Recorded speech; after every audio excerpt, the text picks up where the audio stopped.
And we're live? Yes, we're live. What's the signal going to be? Go. Okay. One actual good line, funny line from that movie. Anyway, no, foreshadowing for later. The most funny, the most funny line in Thor: the God's Love and Thunder is when the hammer and the axe don't say anything, but they do funny things. Yes. I'm a funny. Anyways, that's not what we're talking about. Until Thor shows up in the Elbaf arc coming up in One Piece. But aside from that, we're gonna finally rank all the One Piece arcs as a celebration of Bradley catching up to One Piece. We can now do this thing that we've been talking about it for a while. We were waiting for the right time, and we're totally not copying any other YouTuber that just did this. We are not. That's bullshit. That's actually funny. The thing is, we're not actually. Oh man! I mean, to be honest, multiple YouTubers way before us and totally not Mark did this. You cannot copyright tier list content. That's illegal. And also, no one does it as good as us. It's just a fact. We're gonna try to find bros this thing where we're gonna try to copyright a certain. Oh my! Yeah, we're gonna copyright videos with the word tier in them or ranking. Or list. I forgot the Fine Bros were actually a thing that existed. Me too. It's fucked up that Bradley would remember them. Yeah, kind of fucked up. I'm their biggest fan. Kind of cringe, bro. Kids react to One Piece tier ranking. Okay, so this is not a tier list because we've done tier lists before and I love doing them, but I thought it'd be a little more cruel if we did a straight up 1 to 31 ranking. Now, I think I got that number right. Because it should be 14 times 2 plus 3. Okay. But every time I've done this, like every game of the year, I get the numbers wrong, so that's always fun. Because we always end up adding, subtracting shit the last second. We're never keeping track of things. Unless Oda puts out an arc midway through our conversation, I think we're good. I think so too. Because this has it all. So you know what? I don't think it's worth discussing, Zao. Let's take it out. No, you know what? We need to add the Road to Laugh Tale chapters that he's releasing this month. I've read 0 of them, so please don't. Oh well, me and Tyler can rank them. I like the Devil Fruit one that just came out. I've only read one of them. So shut the heck up. Shut the heck up. All right, so I also made a little guide for us to follow for anyone. I may make it public and post it just so people see what we were looking at while we were doing this. I reread all of Wano now that it's virtually finished and we're kind of in the post-Wano arc. Are we though? We might be in the second War for Wano arc coming up. I mean, that's a different arc name, okay? That doesn't count. So, as a result, I did a full reread, which made my notes for Wano be over 2.5 pages of notes just for one arc. But it's also the biggest arc in the series, so I feel like Wano should be pre-raid and raid. So some tier lists have Wano Act 1 and 2 as their own arcs, and then Onigashima as its own arc. Yeah, but I would almost do the same because it's kind of like from Water 7 going to Enies Lobby. Yeah, that's my opinion because it's very much it's the same storyline. But because it got structured with acts, I feel like it's all the same one. Maybe, I'm not in the mood to argue. There's an argument to be made. When we rank Wano, we'll keep in mind that it's 3 acts that could be 2 small arcs and then 1 big ass arc. And you know what? Maybe there'll be like Water 7 where we do have a longer post saga arc kind of thing, and then it does kind of need to be broken up. I remember when Tyler said this 2 years ago. What did you say, Tyler? If it's not on your spreadsheet, you didn't say it. I was talking about how this was a direct conversation I had with you, Willard, about how these arcs and post time skip and pre time skip line up. Yeah, we've had this Water 7 into Enies Lobby. I mean, they line up, but guess what? That's not a Tyler hot take. That the inversion theory, as they call it, is pretty popular. I don't watch YouTubers. I just see titles. That's not true. You watch the Grand Line Review and O'Hara videos. I put those on because they make me go to sleep easy. They do. But this is the only YouTube content you need. So, I mean, let's kick it off. What's the word? Okay, there's a couple ways we could do this. Boy. We could start from the best and go backwards. We could start with a middling arc and kind of build our list from there. Or we could just start with the worst arc. I think we just do this Game of the Year style and just Breath of the Wild go through a kind of situation. Is there an arc that is the worst arc? I think there's a couple contenders. I have an arc or two that to me are like the lowest of like if you put me in a room and you're just like, all right, you got gun to your head. Gun to your head. You gotta pick one of these to reread. I can think of like a few that I'm like at the very bottom of the ones I would want to reread. I mean, gun to my head, reread a One Piece arc. I'm like, okay, this could be worse. Sure. You're not wrong. Like, all right, it's cool. No, please, I don't want to reread. No, please. God, no. Today I'm learning that some of these islands they visit were actually arcs and not just filler content. Yes. God damn it, Tyler! Please pull up my handy dandy homework guide. I did not make that for you to say, "Oh, that was filler." I spent hours last night cooking that up. Okay, so, right, I was saying I read all of Wano, and then I just kept flipping pages and just looked at pictures as I like refreshed myself on plot points of the other arcs. So I was able to speed through them. So if we want to start from the bottom, I don't think we do this Breath of the Wild style because, like, I think we have a discussion, but maybe I'll throw it to someone to, like, lead the pick. So, I mean, Joe, you seem to have something you want to lead with, and we'll see how we feel about it. To me, it's Syrup Village. I just think the village really weak there. It's of all the One Piece arcs, it's the one that I kind of just forget about the most. It is probably the most forgettable. This arc, like, so okay. A lot of the fan base would agree with you. For some reason, Syrup Village is the worst arc for a lot of people, but like y'all are hating on the arc where they get the Going Merry and God Usopp. It's like, kind of capped to me. Usopp has a good introduction. He's annoying, but he grows on you the whole arc.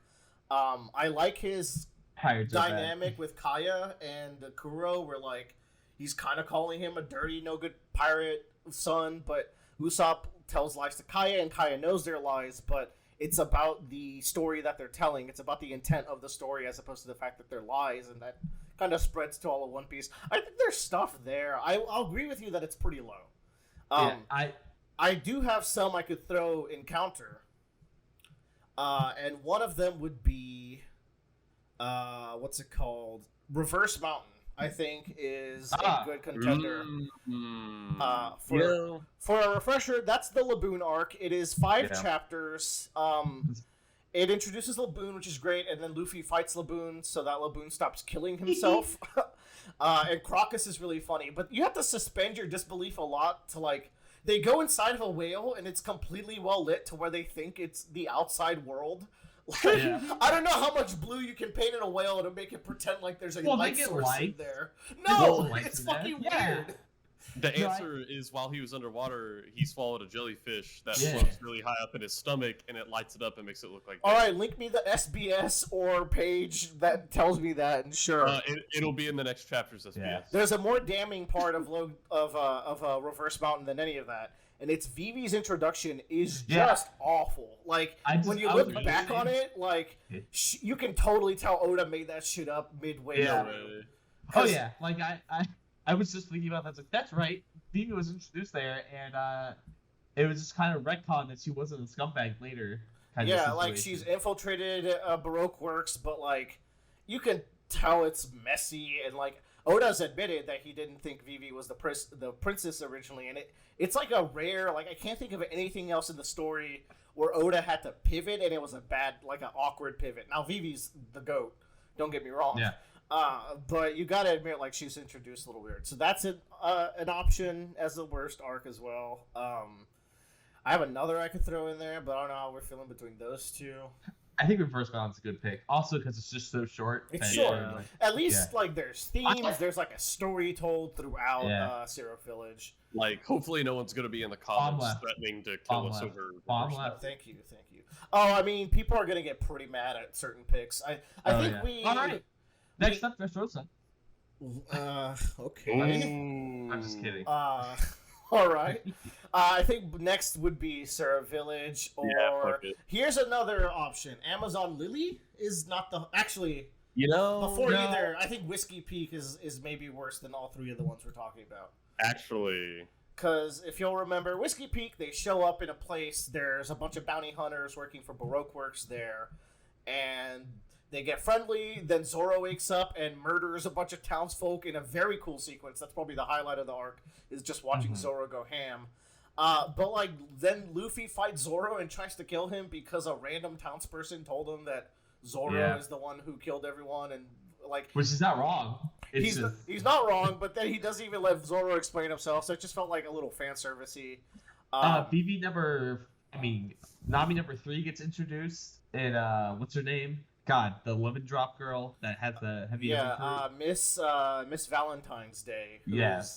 Who's so cute. isn't like the king's servant aide dude a bad guy in this arc? Yes, Igram, Mr. 8, is a bad guy, and this is the first big fake-out death in One Piece, actually, because Igram gets on a boat, and Robin explodes the fucking boat in a massive explosion, like one of the biggest explosions we've seen. She's pretty bad, and on that boat. I guess he jumped off when he saw the bombs, and he's all right. But he shows up. Apparently, it could be that she rigged it so like it wouldn't give him, but also like who really knows? So I think Whiskey Peak's a good pick. Then we can go with one of the other. I think you guys were feeling Syrup Village here, Tyler. Well, is there something you would throw before there? Actually, there's another I would throw before Syrup Village, but I'm not gonna dictate the whole list here like that. It's Loguetown. It actually is launched. It is. I think it is. Loguetown. It's what I write for Loguetown. Like I like that scene where Luffy sees Gold Roger execution platform, and we meet Smoker, who is a fun character who is recurring. Man, talking about Smoker in this arc, just today I was playing Pirate Warriors 4, and I was fighting Smoker, and I was like, man, when they introduced Smoker and Tashigi, I thought they were going to be a bigger deal. So it's interesting. I thought they were gonna be showing up like every single episode, like Team Rocket or something. Yeah, that would have been annoying. The way they're doing it, I think there's like a 3-part story with this character. Yeah. And we've only seen part 1 and 2 so far, which is like I think you're right. You get him in Alabasta, then you get him in Punk Hazard, and we're gonna get him in the final saga where he's finally gonna turn coat all the way and help us against the Marines. So that's pretty cool that we get introduced to him. I like his introduction scene where the little girl smears ice cream on his leg, and he's just like a total cool dude about it. He's like, go buy yourself some extra. And looping Boogie back into the story is the first time where like you get that One Piece, like big world, the world's moving kind of scenario. But like there's just not that much interesting stuff in this arc. It is just a little pit stop. He introduced the dragon. We introduced Dragon, and to this day, we don't know much about that guy. So I don't know, like, maybe when we know more about Dragon, Loguetown will be a little better retroactively. No, I don't That's think not so. the world we live in. That happens all the time in One Piece, though. Like, think how much Skypiea and Thriller Bark have been elevated in, like, the fan perception. Maybe you're not aware of, like...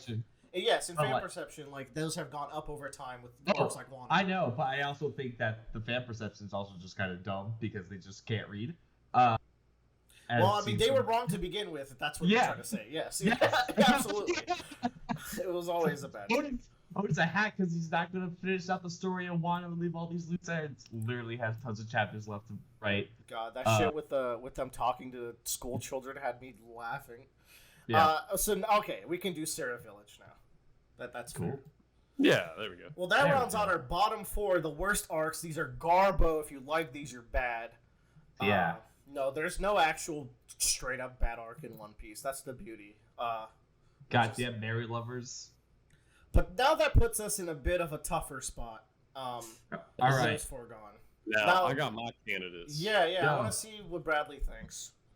So, in the coming tiers, I'm expecting to see some maybe Amazon Lily, some maybe Drum Island, and look, I'll say it, maybe even some Punk Hazards. Now, Punk Hazard's really interesting. I think that's the most overhated arc in One Piece. Really? But, yes, I have like, because you're not alone, Bradley. A lot of people, if you ask them their least favorite arcs, they would lead with Sarah Village or Punk Hazard. Damn. Which is weird for Bradley to say because Bradley sped through Punk Hazard, which is like, I really just... we have it on videos. Like, you were just like, I really enjoyed this arc. And kind of Punk Hazard is cool, but in retrospect, it feels like an in-between arc to me. Well, I don't think we're ready to talk about it yet, but you brought up Amazon Lily, and I think that's a good maybe direction to go. I also I think think that's a better direction to go. Orange Town and Romance Dawn are on my scopes personally. I would go like next up would be Amazon Lily, followed by Romance Dawn, followed by Orange Town.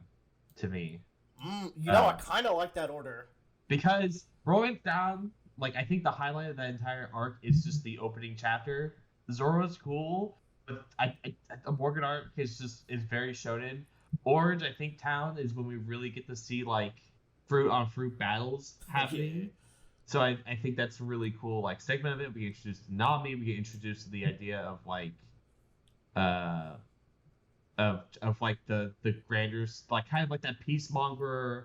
Was it peacemaids and warmongers, warpateers? I like remember that what you're talking about. Like Oda time listed 2 types of pirates that he was going to be writing about throughout the series. And the adventurous types and the like ravaging towns for riches types.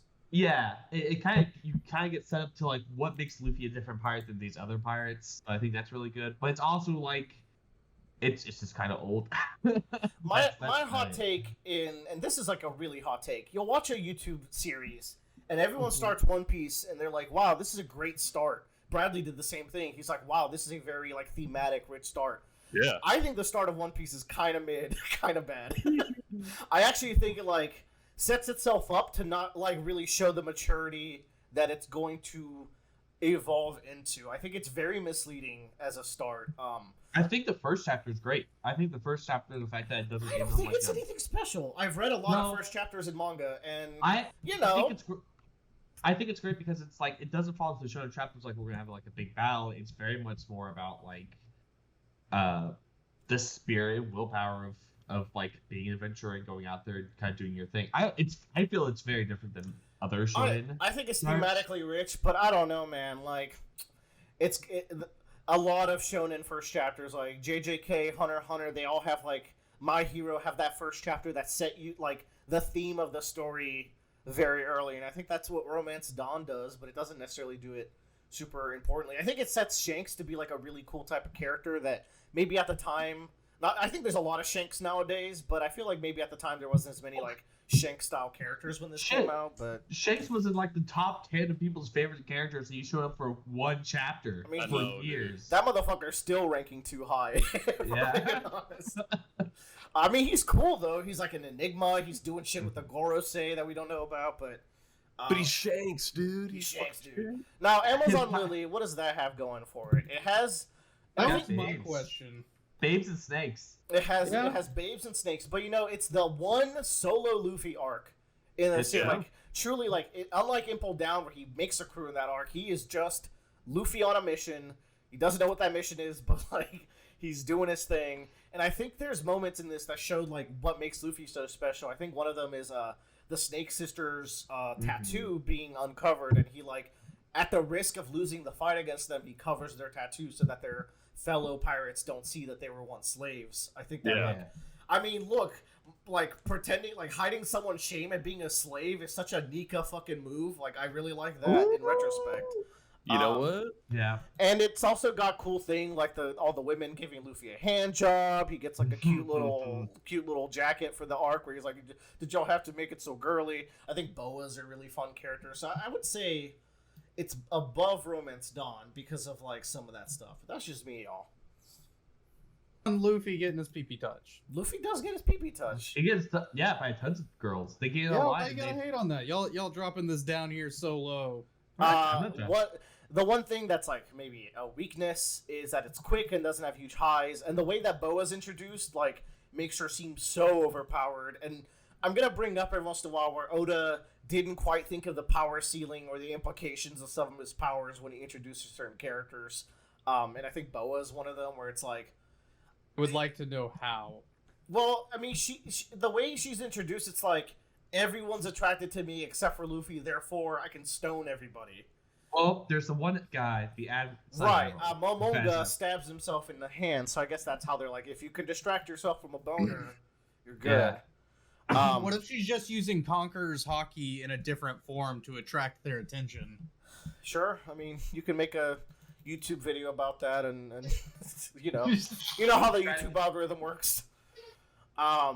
Yeah, I mean, and also, like, this arc started introducing some power shit that never gets explained that's really annoying. I mean, it's not the first arc to do it, but, like, the Snake Sisters are just lighting their hair on fire and, like, doing weird things, and, like, that's not explained through hockey, so they're just doing things, but later on it's like, Sanji, why can you light on fire? Are you, like, a German kid? It's like, wait, I was supposed to take that seriously? So, like, Oda loves, like, doing that kind of stuff where it's like, I'm not going to explain anything, and then I'm going to ask you to think that it needed to be explained later. So, I don't know. Weird power shit. I would say it's better than Romance Dawn. That's my hot take, but I think I'm alone in that. So we can keep this order. As for Orange Town, I think a highlight of that arc is Choo Choo the dog. I think that's like a early crying in One Piece moment. It's a very... what's the dog that it's based off in Japanese culture? It shows up in a bunch of games, like The World Ends With You. Whatever. It's you know what I'm talking about. But it's got early Zoro highlights. Nami's introduced to this arc, and she adds a good dynamic between Luffy and Zoro. Instantly deletes the sausage fest. It does, Yeah. and it was very needed. And, you know, she has to hold it down for a hot minute, too. Yeah. Before Robin shows up and they can start bathing together for gratuitous bath shots. I mean, they get Vivi before Robin. They do get Vivi, you're right. But Vivi's cool. She's on a mission. She's not one of the girls. Is she? I feel like she's more of the girls than any of the girls. No. Yeah. Rob, She's quite literally a princess. Yeah, I was almost about the to Moose say. Girl. Yeah. yeah, but she's like a tomboy princess. She doesn't count. She's not like Yeah. Robin, who's reading books and like looking elegant all over the place. But I will also say you saw. Boogie's also like, we love Boogie now, but if you think Boogie about was a great- Boogie's introduction, it's like fine, he's fun, Yeah. but like he's kind of like a nobody villain until he's like, oh wait, this is the GOAT, this is the greatest character. So we can leave But it he's there. the GOAT because of how I- bad he is. I So- don't think I want Orange Town this low. Really? What would you put before it? I have two things I would put before it. Oh no. I mean, you know my immense hate for Foxy. Yes, you do. You know, I mean, that's a because- valid choice too. That is an arc where actually nothing happens. That's and wrong. I would equate it to filler I'll say content. people are going to be mad at us for not putting that at the bottom. Yeah, actually, That's fine. Like, this is a common pick. It's among those bottom three that I always see. And you know what I find interesting is you said it was better in the manga, which I'm sure it is. It is. But like even But people still like, hate. No, here's the thing: manga readers still sometimes hate it. So it's not like it's not for everyone. I just think the Foxy segment is just really funny. That's It's not just- even. well, like that Joe, arc. That arc is hard carried by Zoro and Sanji. Like that is such a good Yeah. fucking fight. oh Yeah, that's the best. Like, when I think about that arc, I'm thinking about specifically there. And like Afro Uh-huh. Luffy's great, and I mentioned a lot. Like the art is surprisingly good in that arc. Like Oda's kind of popping off with like flow of movement and action shots. Mhm. But then it And- also has like Nami and Robin and Usopp on the boat, and you're like, you know, it has the dumb guy who stayed on his stilts for multiple years. Like that's a little much.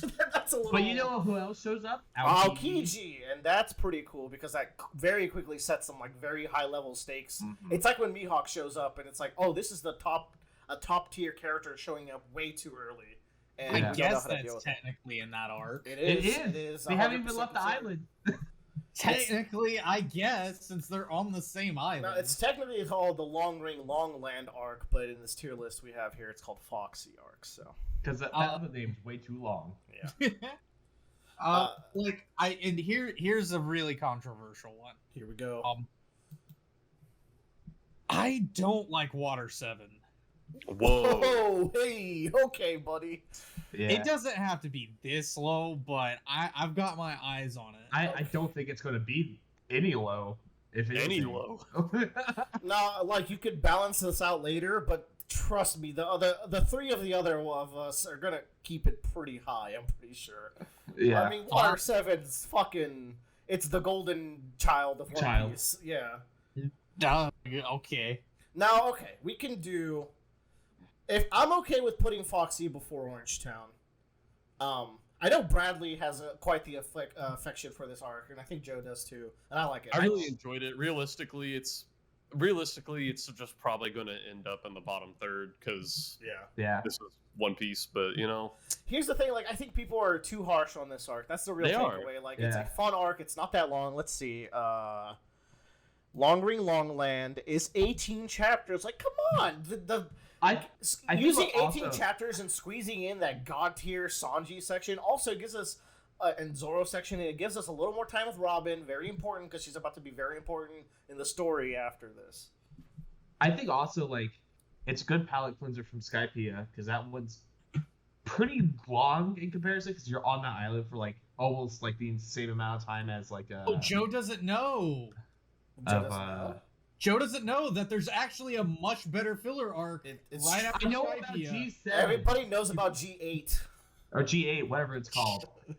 I don't care. You should care. Even I should care. It's better than Foxy, and they're both filler. I think everyone who's watched both would say that it's better than Foxy, actually. That's fine. I don't care. Man, I don't know which one to put next. We're at, like, number 25, it looks like. I think also the other thing about Foxy, before we move on, is that it sets up the theme of Luffy not giving up on his crew and never abandoning his crew, which is really important for the rest of the arc, for the rest of that song. And you know, like, when people call that arc filler, you know, to a degree you're right, but that isn't established there. It's kind of stealthily established. Not a lot of people will point that as something that happened in that arc. I think it's really easy to miss. That's where you go, listen here, you little shit. Listen here, you little shit. Little shit? I can put it at 24th. How's that? That's fine. I'll shut up for the next 30 minutes then. No, okay, fine. What do you want? No. Which one do you want? No, it's not Water 7. I mean, I'm satisfied with that. I'll shut up now. No, I don't want you to shut up. In fact, why don't you lead the next cut too? Oh shit. I mean... no, I didn't have anything planned for this. Okay. May I suggest the post-war, and then we come back to you? Is post-war not... Oh, shit. Sorry, I meant Post-Enies Lobby. Okay, I was about to say, you're going to just ditch Sabo like that? God. No, sorry. Post-Enies Lobby is a good arc. Basically, it's a collection of chapters that is our first big taste of, like, big world building. I think Jaya does it, too, where it's like, oh, we're cutting to places in the world, we're seeing pieces move. It has Ace versus Blackbeard, which is a dope fucking fight. Sets up the entire next stretch of the story.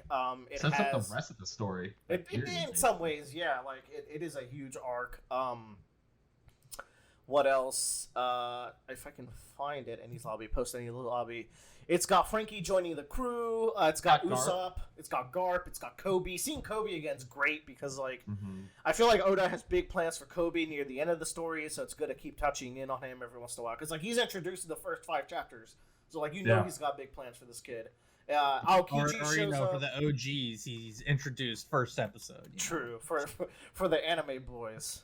Yeah. But I don't think any of us would fight too much to have this as the actual 24th or here you go, Tyler. I'll do you that favor. 24 Post-Enies Lobby, 23 Foxy. Easy. Don't say I didn't do nothing for you.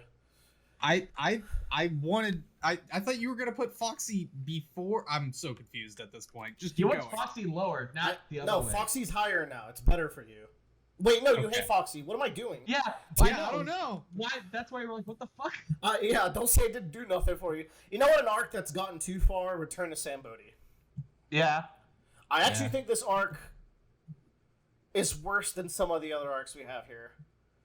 So, like, the major events is the Straw Hats get together, the Marines arrive, blah, blah, blah, and then we defeat some of the pacifistas, which is a great moment because it shows how much stronger we are. But it's kind of messy, and, like, the fake Straw Hats are funny, but they're kind of yikes because Chopper falls for it, and that's just kind of annoying in hindsight.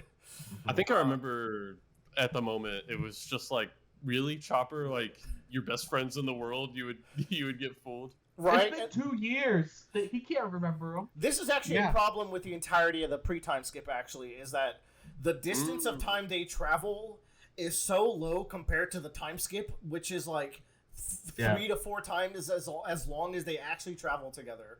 Like, let's give them the benefit of the doubt and say that the entire pre-time skip is 1 year.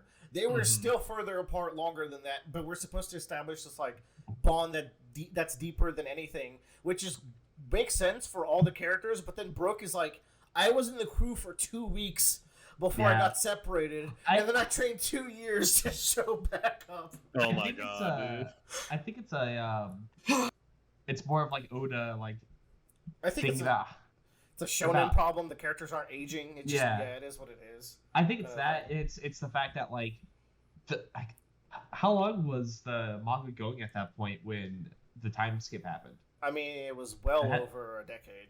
Yeah, so like at that point, like you realize that like people have grown up, so you need to like make an established amount of time that seems reasonable for people of that age. Yeah, so 2 years. Fair enough, but it's just like, I mean, I don't know if I put it on this arc or like pre-time skip content in general, but yeah, like Chopper shows up.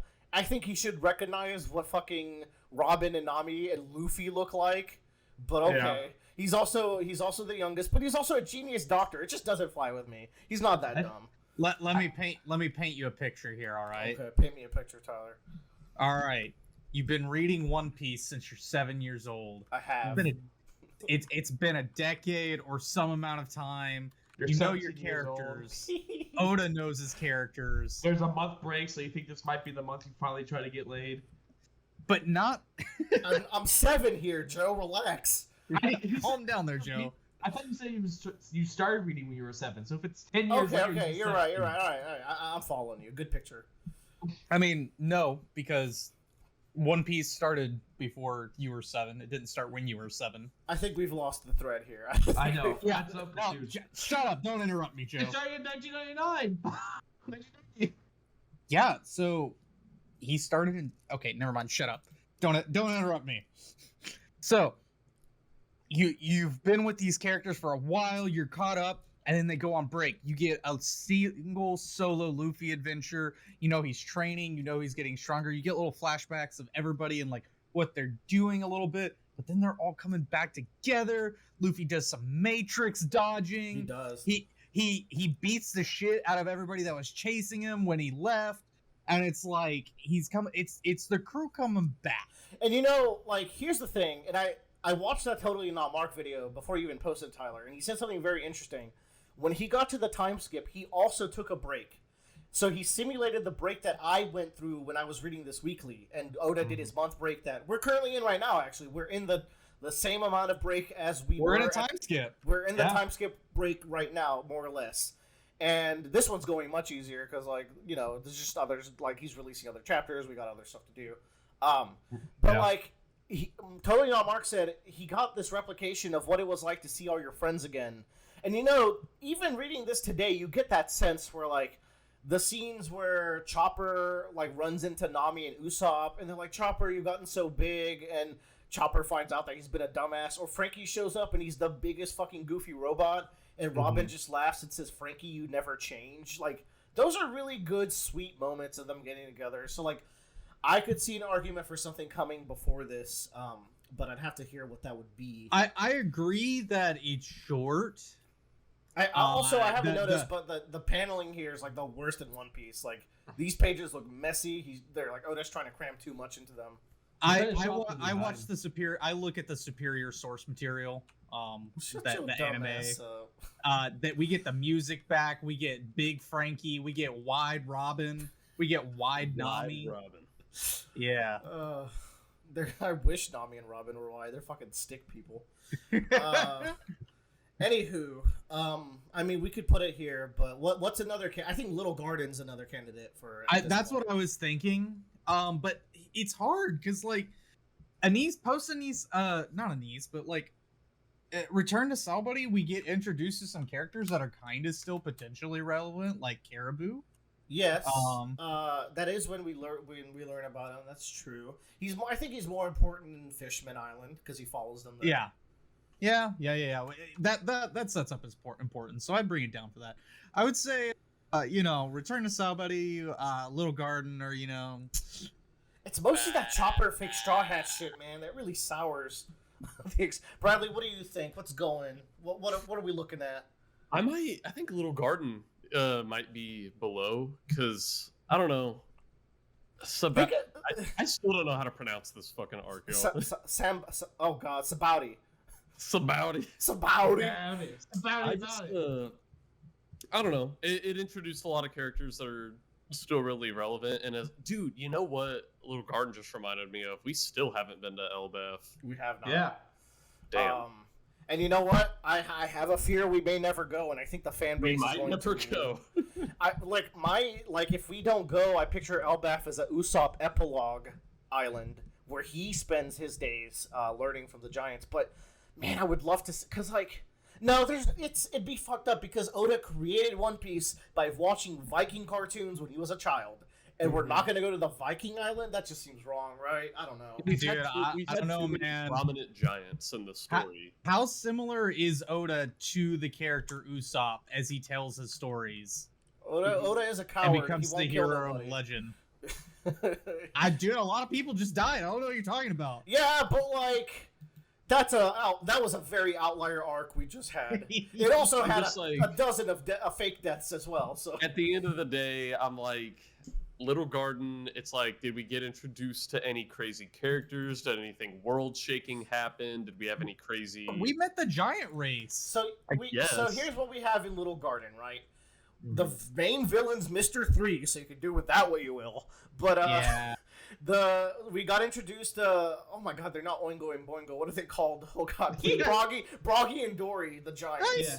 Boingo, Chungo, boingo. Bungo. Chungo Bungo, and they were great actually. They're really cool. We get to learn about their warrior culture, and also Usopp taking a liking to them is still promising to this day. I actually want, if we go to Elbaf, I want Usopp to kind of reflect how poorly he did in the raid of Onigashima, where he was just running around trying to keep people alive. That was not a brave moment or brave arc for Usopp, so I'd like to see him carry that into Elbaf, where he finally peaks. Chopper and Usopp kind of challenged Big Mom straight up. No, they were in the Frankie tank, and they were just running the shit away from Big Mom while shooting her with cannon shells. Dude, they had her on the ropes. Yeah, they did. They were gonna steal the thunder from Kid in Law. It's true. She was gonna fall into one of those little pools of water 82nd then.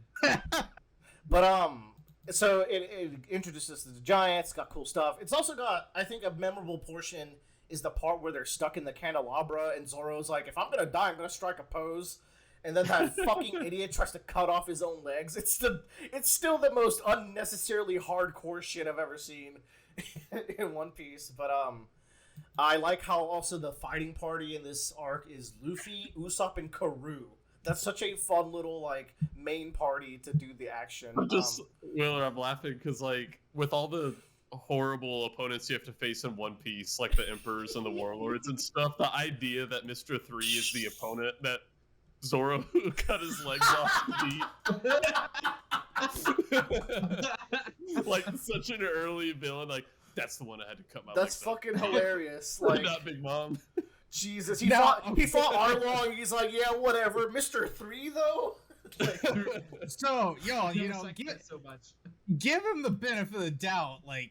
Mr. 3 proved himself being quite strong. He did. No, look. Today, Mr. 3's the GOAT. In retrospect, back then he's just a punk bitch who's the main villain of an arc for some reason. Another thing is Zoro cuts his leg off before they have a doctor. That is the most severe injury anyone in the crew has taken, and I guess they just stitch. He's like, "Oh, I got halfway to get through the bone." What the fuck, Zoro? You don't just walk that off. Yeah, damn. So no, man, Zoro. Low key, Zoro kind of a masochist. He always seems ready to hurt himself. Oh, he likes it, dude. Yeah, he likes it. I think he does. Dude, he licks blood off his blade at one point. That guy a freak. Yeah. At least I think he does. Put a little garden down there. All right. We'll put Post-Enies Lobby out. He's like, I'll cut off my own legs. No, Zoro, you don't have to do that. We're getting free. Little Garden is worse than Post-Enies Lobby? Is that what you're saying? That is what I'm thinking. I'm thinking Little Garden's the 23rd best arc, and Post-Enies Lobby is the 22nd. Cool. Okay. Oh, and then return to Sabaody. Wait, that's not even what we were arguing about. Correct. That's why I was very confused. This is what we were arguing about, and I think that looks more fair. Yeah. I would say Return to Sabaody is my least favorite portion of the post-time skip. We could maybe talk about stuff like Baratie and Punk Hazard, I think. Any others that are worthy? God. So, here's the thing about Baratie. It's got the Mihawk fight. Yeah. It introduces Sanji. Super cool relationship with Luffy. but it also has Pearl. It has Pearl. Ooh. Look, okay, everyone turn on, look at the sheet I made. Go to Baratie. I ordered things in most important to least important. And in weaknesses, the first thing I listed is in all caps, Pearl. Like, that is the lamest person they've ever fought. Also, the action sequence... Yeah, exactly. Tyler, I'm not even going to tell you who Pearl is. It doesn't matter. He's lame. But also, the action sequence in this arc is 18 chapters. I think we just established that is the same length as another arc we were talking about. That's the same length as all of Foxy. Back when we were talking about it, I think, like, explicitly the thing I didn't like about this arc is I was like, that fight went on way too long. And, you know, I was like, Bradley, because at that point I was like, this bitch never seen Enies Lobby or Dressrosa. Yeah, right. But when I was going through this arc again, like, I was thumbing through the chapter, I was like, oh my god, we're still in the fight portion. Like, Jesus. Pearl is just made of trash can lids. Yeah, yeah, he is. God, I hate that guy. Krieg's also he goes pretty out one-note. 3 times.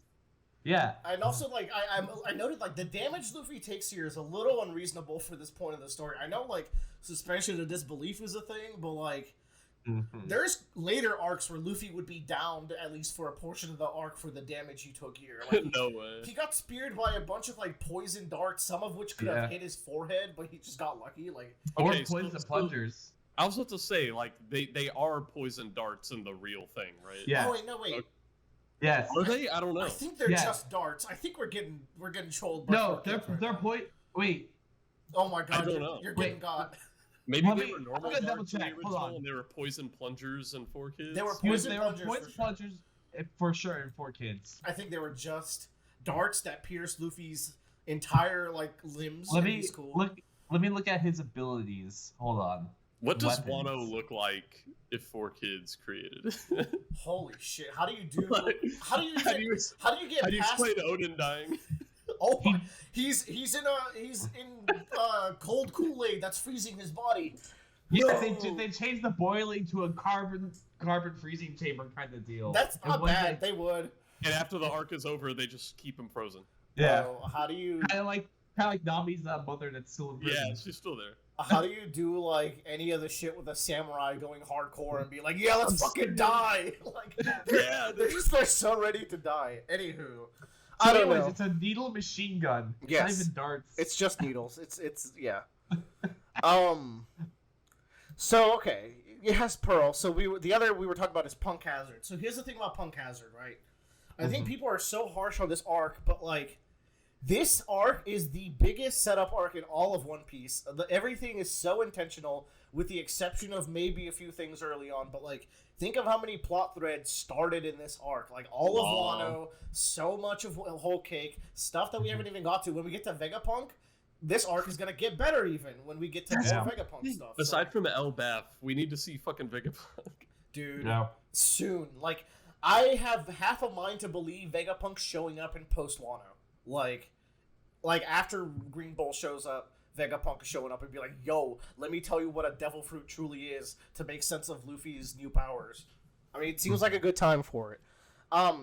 The things with Punk Hazard that are a little weird is some of the pacing, like early on, it's a little messy. Like, characters are getting captured, then running out of the lab and running into Smoker and law fighting, and then he does the shambles on their personalities, which is kind of an unnecessary plot thread. It's cute, but like... Yeah, but Sanji gets boobs. but at this point of the story, I don't want Sanji to get boobs. He's fucking annoying me with the Fishman Island bullshit he pulled. Oh yeah, you were still fresh off that. Yeah, like, my wounds are fresh. He has not been saved by Whole Cake yet. So I'm still kind of mad at Sanji at this point. He does have good moments with Kinemon. So when he's not around women, he's great. We get who's Smoker's ally, the girl? Tashigi and Zoro. Tashigi. We get a Tashigi fight. Yeah, she doesn't do so hot, but you know, She doesn't, but she tries. she Like tries her best. we get the Marines showing up with Luffy, and Luffy is helping out the Marines. God, I mean, come on, like on paper, this arc is gonna age, I think, really well. Like, I really like Punk Hazard. I do too. It was the first like kind of segment where I was like I saw Smoker like surround God, what's his name, that does the all over technique that no one ever uses because it never works. Virgo. Virgo is so cool in this arc, right? Like, Virgo is super cool. Oh, yeah. But like there's a panel where like Smoker does like snake wrap around him in this smoke form that I thought was super sick looking. Yeah, there's some good action. Law in this arc is so raw. This is the most like Oda doesn't nerf Law at all. He just lets him murk the fuck out of people this arc. He's cutting up Virgo. He's stealing hearts. Here's why I don't think the shambles was necessary. Because the coolest thing about Lost Fruit in this arc is how he can replace people's hearts and use it as a bargaining chip that we use all the way to like even Whole Cake with Caesar. We're still using that kind of stuff. So like. Yeah, there's like Law is fantastic in this arc. I think Virgo's a cool antagonist. I think Smoker. There's the scene at the end, right, where the Marines are finally partying with the Straw Hats, and they drew a line where Smoker's like, no one stepped besides that line. But as soon as they start partying, all the other Marines cross over the line and start partying with the Straw Hats. Smoker stays on his side of the line, and like that is such a good way to show that like we're almost there. Like. Tashigi, the rest of his G5 squad, they've all seen the good in Luffy. They're willing to party with... How crazy is that? These are Marines partying with pirates. Like, this is treason, by all accounts. And Smoker will one day cross that line. It's going to be delicious. So, I think this arc is going to age well. But, I mean, in the modern day, I could see it going somewhere. Hot take, I like Punk Hazard more than Fishman Island. That's... So, like, Fishman Island has gotten pretty high for most people's standards. But... That's a sign of One Piece fandom. But I think I'm among people who also enjoy Fishman Island, I think. Because I think this arc is so thematically rich. I don't think it needs to be that long. I think... You might be right. I think a lot of the bad guys are just kind of throw. Here's the thing. Worst. Arlong is a better, like, literally, Arlong does have ties to it still. I think Arlong is improved by a lot, and he's already very cool when we first meet him. Anyway, I think, like, to me, Fishman Island is just the One Piece pirate fight showcase. There is no threat, no challenge. Like, it is just everybody gets to show off their new powers. There's a giant arc that's going to kill literally every fisherman in the island that's careening towards the island. I thought that's out of like Oda loves doing the big timer bomb, but this is maybe his best big timer bomb in the series, IMO. There's no threat. Like, look, Luffy stomps Hody pretty much, but also I understand why it's done that way, right? That's why it's like a mixed thing. They're not challenged, but we just came off the post-time skip, so we want them to not be challenged yet. I think that's actually a flaw for Punk Hazard. I think at that point we should have challenged the Straw Hats a little more, but Caesar was not like a fighting kind of antagonist. He was about like traps and setting up environmental hazards that the Straw Hats had to deal with.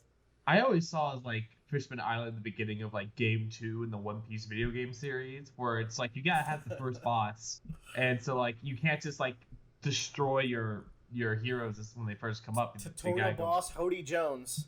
Yeah. Here's the thing. So, everybody's favorite part of the game is the tutorial. You're right.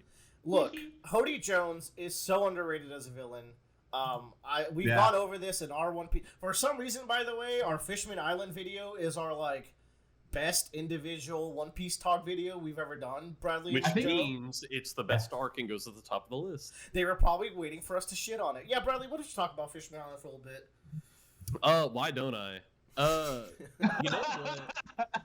Here's what I will say about Fishman Island. I think, in comparison to every other arc, this is the most blown away I was by like the environments. Oh yeah, these are not like this and Skypiea are. You gotta say their peak creativity of environments. It blew my fucking mind. Yeah. That's it. Bradley's like good environments, bad arc. I thought you liked this one. I mean, it did also set up some other really cool stuff. It's the first time in I think a couple hundred chapters we actually got maybe more information about the ancient weapons. Yeah, we haven't heard about them since. Is it our first mention of Joy Boy ever? Yes, it is. It is, yes. So we get some cool stuff here. We get the Jinbei flashback. The Jinbei flashback is excellent because it's got Fisher Tiger and Otohime. Otohime's trying. There's that scene where Otohime, she's trying so hard to repair these to be the person who's going to bridge that gap between fishermen and humans, and she just like gets on the country intercom because she's drunk and she just starts drunk ranting at the island for being so close-minded. I was like, this is such a underrated character. Fisher Tiger, legendary person, climb the red line, save all the slaves, and then you find out it's like, no, I didn't save the slaves. I was a slave, and I was in a breakout. I'm not like the man you think I am. I just happened to get out with a bunch of other people. Like, God tier flashback. And then the scene where Luffy exchanges blood with Jinbei is in my top 5 favorite scenes in One Piece. I think the words that are said, like the monologue that's given as that scene happens, Luffy just looking over to Jinbei and asking him to join his crew. It's such a beautiful scene. That is so cool. Now, there's some problems. Sanji is omega yikes in this arc. Like, they introduce the blood plot line by having Sanji get so horny he nosebleeds to death. Like, that is not great. It's got Prime One Piece right there. Peak. It's got one of the weakest enemy crews, which I think the other contenders would be Wapol and Eneru. Which, by the way, maybe we need to start talking about Drum soon. Yeah. It's got some messy paneling because everything's so detailed. The Straw Hat fights, like I mentioned, are really not interesting. I think Brook is my favorite fight because his opponent's like the most funny. I think also like there's just a really awkwardness of like the Straw Hats going around Fishman Island. Like it gets to a point where the Straw Hats are doing a hostage situation. They've captured like basically the entire Royal Guard. That part's kind of cool. I kind of like the pirates doing sketchy shit sometimes, personally. It's just, but like it wasn't like, oh, we need to do this because we need to do a thing. It's just like, oh, we just have to walk in here, and this is happening, and our captain's doing some crazy shit, and so you fought us, and it's just looking really awkward to me. I don't know. Hachi's good in this arc too. There's a part where he goes to talk to Hody, and he's like, "You respect me, like I'm a Arlong member, like you guys look up to us." And Hody is mad that Hachi would defend the humans, so he even attacks him. There's the energy steroid plot thread is like weird because it's never come back, so it feels disjointed. Where they take those steroids that make them all white. So I don't know, Nika shit going on. So yeah, like it's got some shit, but I think it's very thematic. It sets up Whole Cake. Jinbei's the GOAT. So Drum Island, what do we think about Drum? Because that's another I think contender that could go soon. Thing about Drum is that's got the Chopper flashback. And, Chopper flashback kind of carries. Hard carries. Actually, two things carry this arc. Luffy climbing the mountain with Sanji and Nami on his back. Fantastic. Chopper flashback, God tier. Yeti Brothers. The Yeti Brothers are in Punk Hazard. And also, I was just... Oh shit, are they? So here's, I was like, why the fuck do the Yeti Brothers exist? And then like I was like... I think they exist so that Law fights with the Straw Hats as an ally before they start the alliance. Like, even when Oda kind of misses, he's doing it in a way that's importantly intentional. And I think that really shows in arcs like Punk Hazard, where it's like, why did this exist? And then you're like, I see, he was trying to connect this to that, so in hindsight, it's a little better. As for Drum Island, like, Wapol's crew sucks. Wapol's the worst villain in One Piece. Yeah, I'm just going to say it. Probably. Who else would you throw under the bus? Wapol. Yeah, Wapol and Wapol. Yeah. Wapol's also the villain in the Reverie, where he's like, "Oh, I'm gonna snitch on Vivi." True. I was gonna say like I do like the arc's opening gag, which is they find the archer dude standing on top of that is good. The mast. Like, hey, how's it going? Cold blooded we're having. Like. Yeah, so like I don't know, what are we feeling? What else is in this arc that's worth mentioning? I think there's a good flashback with like Vivi, Dalton, and Wapol, where Wapol slaps Vivi, who's a child, and Vivi does not cry or complain and makes sure not to start an international conflict. And I was like, this is a really good thing to show about Vivi as we roll into the arc that's all about her, which is Alabasta. So Also introduces Zoan Fruits. Here's what we're looking at. We're looking at Punk, Fish, and I mean, I don't think Baratie should escape this round of conversation. No, personally. Absolutely not. I brought it up because I wanted to put it here, and then we're like made no effort to try to bring it back up, and then we moved on to other things. Yeah, I'm gonna say Baratie, Drum, Punk, and then Fish. I'm gonna say Drum, Baratie, and then Fish. I'm gonna say Fish, Punk, Drum, Baratie. I can't tell if you guys are going reverse or Fishman would be the highest one, followed by Punk, and then Drum, and then Baratie. Fish, Drum, Hazard Island, Punk, Baratie, Fishman. Oh God. Here, dude, Pearl is worse than anything we've talked about so far. That's such a fucking waste of time. You know what? Yeah. Sanji's flashback is good. It gets expanded on later, so it's like this arc isn't the end all be all for Sanji flashbacks. It almost the Hawkeye fight, which shit, Hawkeye's so good. Yeah, Mihawk, like the final boss for Zoro shows up in chapter 50 of the story. That's insanity. Cool. Oh man, Put Baratie in front of Drum. What was the someone reminded me of it when I was binging through Reddit the other day when I caught up, but it was like the quote Mihawk gives Zoro wai he's like, "Oh, I won't hunt a rabbit with a bazooka," or he's like, "You wouldn't hunt a rabbit with a bazooka, but unfortunately, this is the smallest knife I have." So the smallest, he calls it the smallest sword. The indignancy of yeah. So that was another cool thing is like he does that line about being a frog on the pond to Zoro, and then Zoro echoes that line when he bodies the Fishman opponent he has in Fishman Island. Yeah. Zoro's out here sunning people like Mihawk. We could go for this order. This seems fair. This seems fair. We are approaching a point where this is gonna get really difficult now. Yeah. So time to die. Reverie? Nah. Do you think Reverie is like Reverie is like some of the best stretches of One Piece? It's 5 chapters. But those are great 5 chapters. Now, so, I see what you're saying. I'm looking at Thriller Bark or Jaya. I was gonna say Jaya, if anything. I like Thriller Bark, I think a lot more, but I also think we're running out of room. So that's the big problem here. I mean, we've gotten to the stretch where all of these arcs from here up are really good, I'd say. That's true. Like we're in the upper half. I think Post-War might be overstaying its welcome. Post-War includes the Sabo Ace Luffy flashback, which is quite good. I think it's super bold to do the main character's flashback midway through the series, and the series is over 1,000 chapters. That's pretty sick. It also has the 3-day 2Y section where the Straw Hats train. I think some of the training is not as cool as others.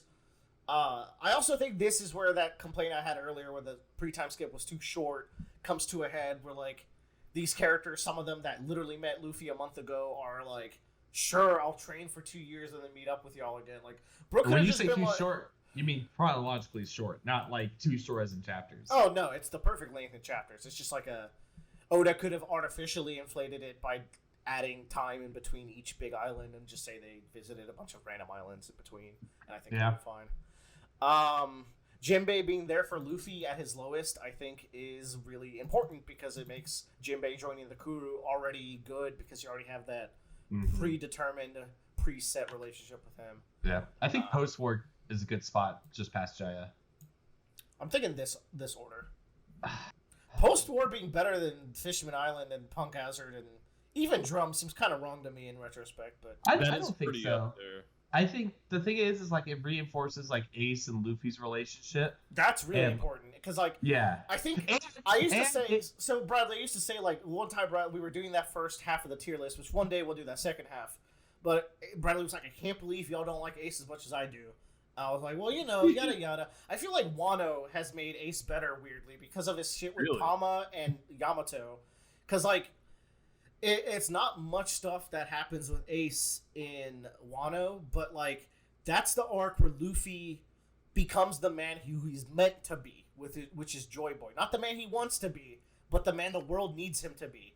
And having Ace tied into that arc where Ace was the other candidate to be this legend, like this next up and coming Joy Boy-esque figure, like Ace is the one that Whitebeard and Roger hedged their bets on. Like Roger even said, the one who's going to find the One Piece is my son. I'm going to go make a child to fulfill this prophecy. Yeah, dude. But like, it's cool that we get Ace stuff in this arc where like Ace died. He's not going to fulfill your promise, Tama. He's not going to come back to Yamato. But I'm inheriting that will. It's such a good way to do that. So Ace has aged well for me, and this is part of it. And another thing is like I never really gave fair credit to like in Marineford, Ace questions if he should be alive and if his friend should be dying for someone who's always brought trouble just by existing. And he's like, am I even worth existing? And I didn't put enough stock to like how tender of a message that is, I guess. I was just like, oh, Ace is a cool fire boy and like whatever, man. But I'm less edgy these days, so. All of that to say, I don't know. I don't think it's still better than at least Fishman Island, but I don't know. We can leave it here. That's fine. I think it's better than Jaya, but that's just me. How are we feeling about post-war? Jaya has Luffy versus Bellamy. It has Blackbeard Cricket. introduction. It has Blackbeard introduction, which is a fantastic introduction. We were just looking at those panels the other day. It's like, what do they mean? It has the flashback for guy with acorn on his head. Not Man. yet. That's a Skypiea. I wonder if I'm boosting Jaya so high just because of the association with Skypiea. No, I he think- does show up. The acorn guy's like cousin or ancestor That was is cool. in Jaya. Yeah. Okay. That's Jaya. No, Mont yes, Blanc, the whatever. ancestor Mont Blanc, but that all comes to head in Skypiea. Yes. Yeah, it does, It but also has it the happens flashback in in Skypiea. Jaya. The flashback happens in Skypiea. That's what like brings it all together. Now here's what this arc also has. It has a little bit too much time with those monkey dudes. Like, Monkey. did we have to spend so much? Like, all we needed was Mont Blanc to get this story across. We didn't really need the entire monkey fleet of like underwater explorers. Like, they were cute. I thought that's just a fun little like segment that happens. I always Sure, We but gotta fight somebody. When you're thinking of trimming One Piece a little bit, these are the things that you would look at as like things that may not be as necessary to the plot. Another thing is like there's some stretches where stuff's a little uneventful, like us going through the jungle. You know, like it's not the craziest thing. They run into spiders and Sanji's afraid of spiders and it's cute and Usopp's being Usopp. I actually looking back at this, I think this is below Baratie. Jaya is. Now Luffy punching Bellamy is top tier, one of the greatest moments in the series. But Oh hell yeah! how are we thinking? What do we think about this? You telling me that the Pearl fight is better than the Bellamy fight? Maybe I just keep thinking of Pearl. Pearl's way better than the monkeys. Above Baratie, I think. This looks good. That looks pretty good. Yeah. I just thought it was a crazy theory while we were just discussing here. I guess we could just I'll throw it out there, but like remember how like Roger was like, I wish we were here to see you, Joy Boy? Yeah. What if like his fruit takes a longer time to grow or reincarnate? We don't know anything about the Exactly. reincarnation process, so Right. yeah, I don't know. But anyways, I was just like, that'd been interesting. Anyways, moving on from here. Yeah, you were throwing Revelry, and I mean, I love the Revelry, but I could see it going, because like you said, it is 5 chapters.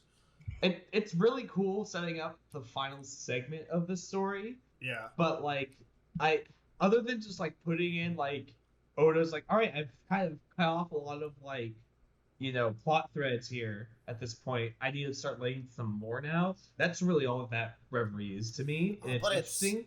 I'm actually curious, Bradley, what did you think of this stretch? Because you didn't read it weekly. You got to go straight from Reverie, like, into Wano and etc. So, like... I mean, it went fast. And that's the other thing. Like, I'm not sure what other fans would have thought at the same time. People were freaking out. These were chapters that were showing up in top of r/all because of, like, just seeing the world revolve, Shanks showing up with the 5 elders, like, just crazy stuff like that. That was fucking huge. I was like, is he about to assassinate these dudes? Or what? So Shanks showing up there, to me, implies... So here's my hot theory, because now we have to talk theories with Bradley. That's so exciting. Yeah.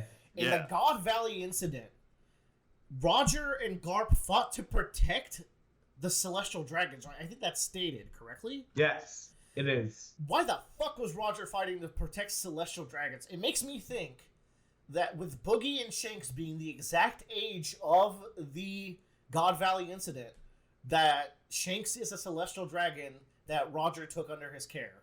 And Roger even says that, yeah, and if Boogie's a Celestial Dragon, that's fucking crazy. But Roger even says when Momonosuke is born on the ship, he says it's been a long time since we've had a kid on the ship. So at some point they had children on the ship that were being like growing up.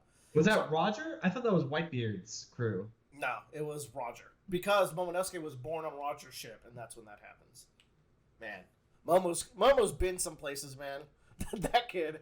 But I forgot the point I was making. The point is Shanks got a lot more interesting with that chapter. Also, I thought it was really cute to see the princesses and Dalton and Kobe all kind of like go into a corner and fanboy Luffy. That's the cutest shit.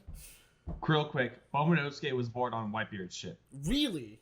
Yes. I don't know nothing. I don't know One Piece. Oh, yeah. Okay, but that line I'm favorite- saying, I'm almost 100% sure that's Roger, man. My favorite part about Reverie is when you look at all the princesses and you go, "Oh, early Oda did not give a fuck about difference in women designs." Early Oda, man. Rebecca's right there, my guy. she looks just like him. Debatable. Rebecca looks just like Vivi. They just have different hair colors. It's all good. Yeah. You can't tell that unless you're watching the goddamn anime. You can tell by how they're dressed. They have very slight differences. Man, Oh, you can tell in that black and white, she was just asking for her hair color to be different the way she's that dressed. panel of the two of them like doing the thumbs up is so funny It's to so me. fucking funny. But Shirahoshi is also here. She's delightful. When she tries to get kidnapped, but the same celestial dragon that Otohime saved shows up and saves her. I that do is love that. tremendous. Yeah, that is really cool. I don't want Reverie down this low. That is such a cool, great, like, midway arc segment. Like, Yo, we are in the top 13, 13. though. God damn. Yeah, so When you think about it, is Reverie a top 13? That's when that question kind of gets a little weird. yeah, we're not in the lows anymore. We're up into the This we is get- low high. This We is get- more esteemed now. y'all, we get the de-establishment of the 7 warlords in this arc. So, And then we get the No, cutaway wait, to- wait, no. so technically Huh? that happens in Act 2 of Wano. Yeah. So it's weird, right? Do we count those as Reverie chapters that No. are misplaced? No? No. Okay. I mean, fuck No. me. I would say that's Reverie. No, it happens at the Reverie as the event, but like, Joe's never been to a play. He doesn't know what an intermission is. I do know what an intermission is, but also it's happening during Wano arc. The Like, intermission During arc. the intermission of Wano. The intermission arc of Macbeth. you're that would be like saying like, oh, we're in the middle of this movie. This part of this movie that we're seeing actually happened in the middle of this movie, so technically we're now in the middle of this movie instead Look, of this movie. let me That's pause it. literally what anime is. Let me posit a question for Bradley, and he's going to decide Yes. for us. Reverie versus Thriller Bark. Who is ahead of who? Oh, like as a whole thing, I mean, I think it's got to be Thriller Bark, right? Which it's means got to be Thriller Bark, which right? means we drop Reverie here. Yeah. And I think next is Thriller Bark. Yeah. Yeah, If we're looking, Zao could go around here as well. No, Rizo is safe though. Rizo safe's God tier, but here's the thing about Zao, right? It's a short 25-ish chapter arc. What I really like about it is the structure where you show up in media res and like Yeah. you show up in the middle and then you flash back and there's a lot of mystery building up to like Yeah. there's a moment where Oda makes you think that Nami turned into Wanda the dog. Like Yeah. he's really fucking with the reader. Yeah. Because like But you know what? Wanda, why are you wearing Nami's clothes? It's like, But you know what? Some of those events took place during Dressrosa, so we're really getting the mix of Zao and the no, it's Dressrosa fantastic. arc. It's a with good one. Chop. By the way, Chopper in the post time skip actually gets the doctor. That shit's pretty hype. Yeah. I think you know, it also you know, introduces the final objective of the entire series, which Yeah. is finding the road poneglyphs. the road poneglyphs, which now we're calling the load poneglyphs, which has retroactively made all of our One Piece Talk series misnamed. Yeah. But you know, how could we know? how could we know? People are thinking they should be called Load now because Lodestar Island's the last one, and I'm like, you're What? not even. I mean, you're not see, even it wrong. could be Roadstar, Yeah. like as like the end of the road, but you know. Yeah, Raft Tail. You never know. Homestar Island. Homestar. But you know what Thriller Bark does have? Brooks' flashback is so good, and then nothing happened with Zoro is like a peak Zoro moment. Yeah, we're introduced to Binks's brew in Thriller Bark. And that song, Yo. those lyrics have started to connect with Joy Boy and Ika. Now that we know more about it, it's getting a little spooky out here for Bink Sake. I'm gonna say something has to go with Thriller Bark needs to make it into a top 10. I think that is the hottest take in our list.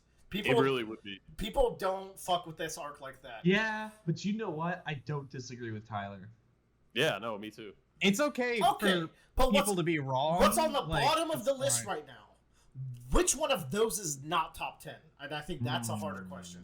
Oh. Probably Skypiea. Nah, Joe's cracked right now. If you want Thriller Bark up in the top 10, that's what I'm saying. Damn. He's not 100% wrong.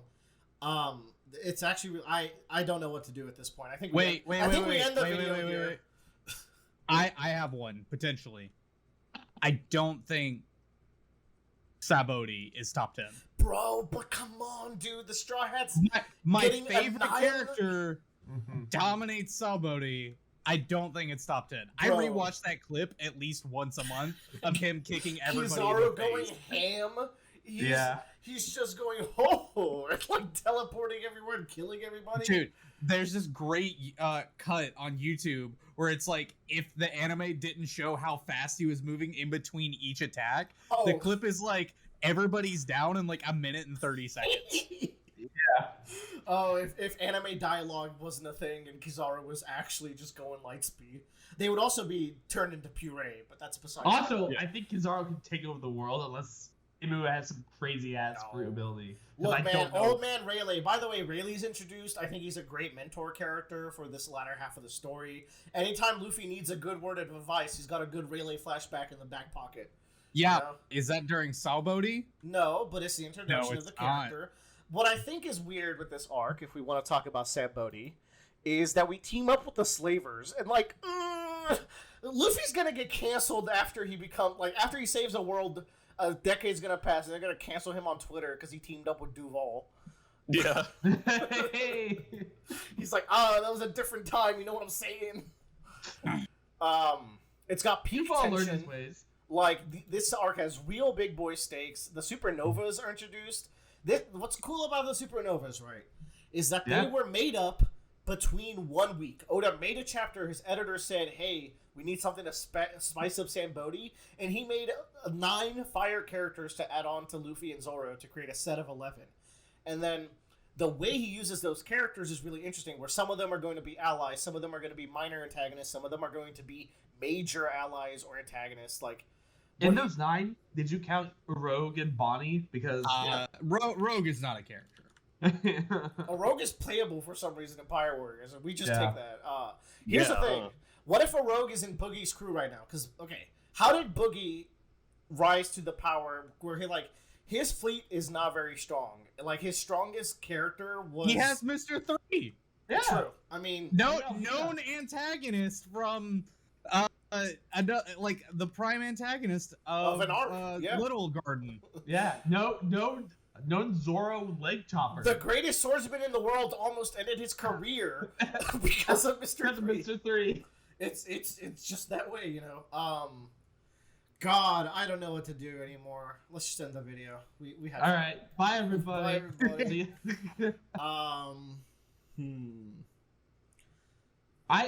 I just think that Thriller Bark does a really good job of like being the climax of what I think is the adventuring saga of One Piece.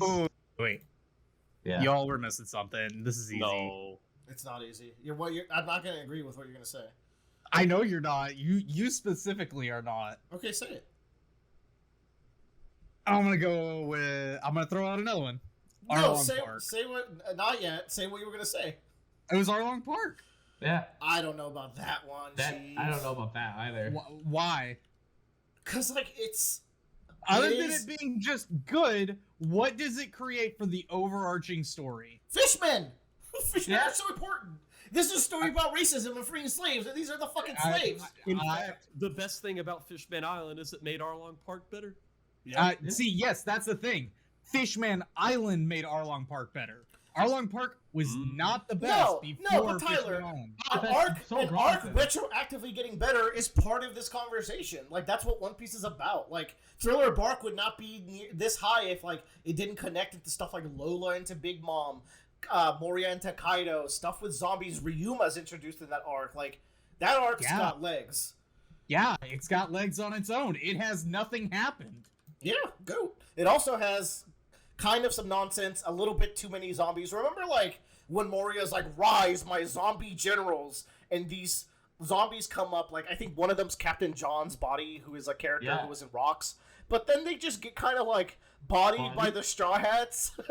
Like, they don't do anything. It's like, oh, we spent a little bit too much time. Also, it has that terrible. Has 10,000-ton hammer. Oh my god, Usopp. Sidebar: Usopp's best fight is Perona. That is such a fun encounter. That was badass.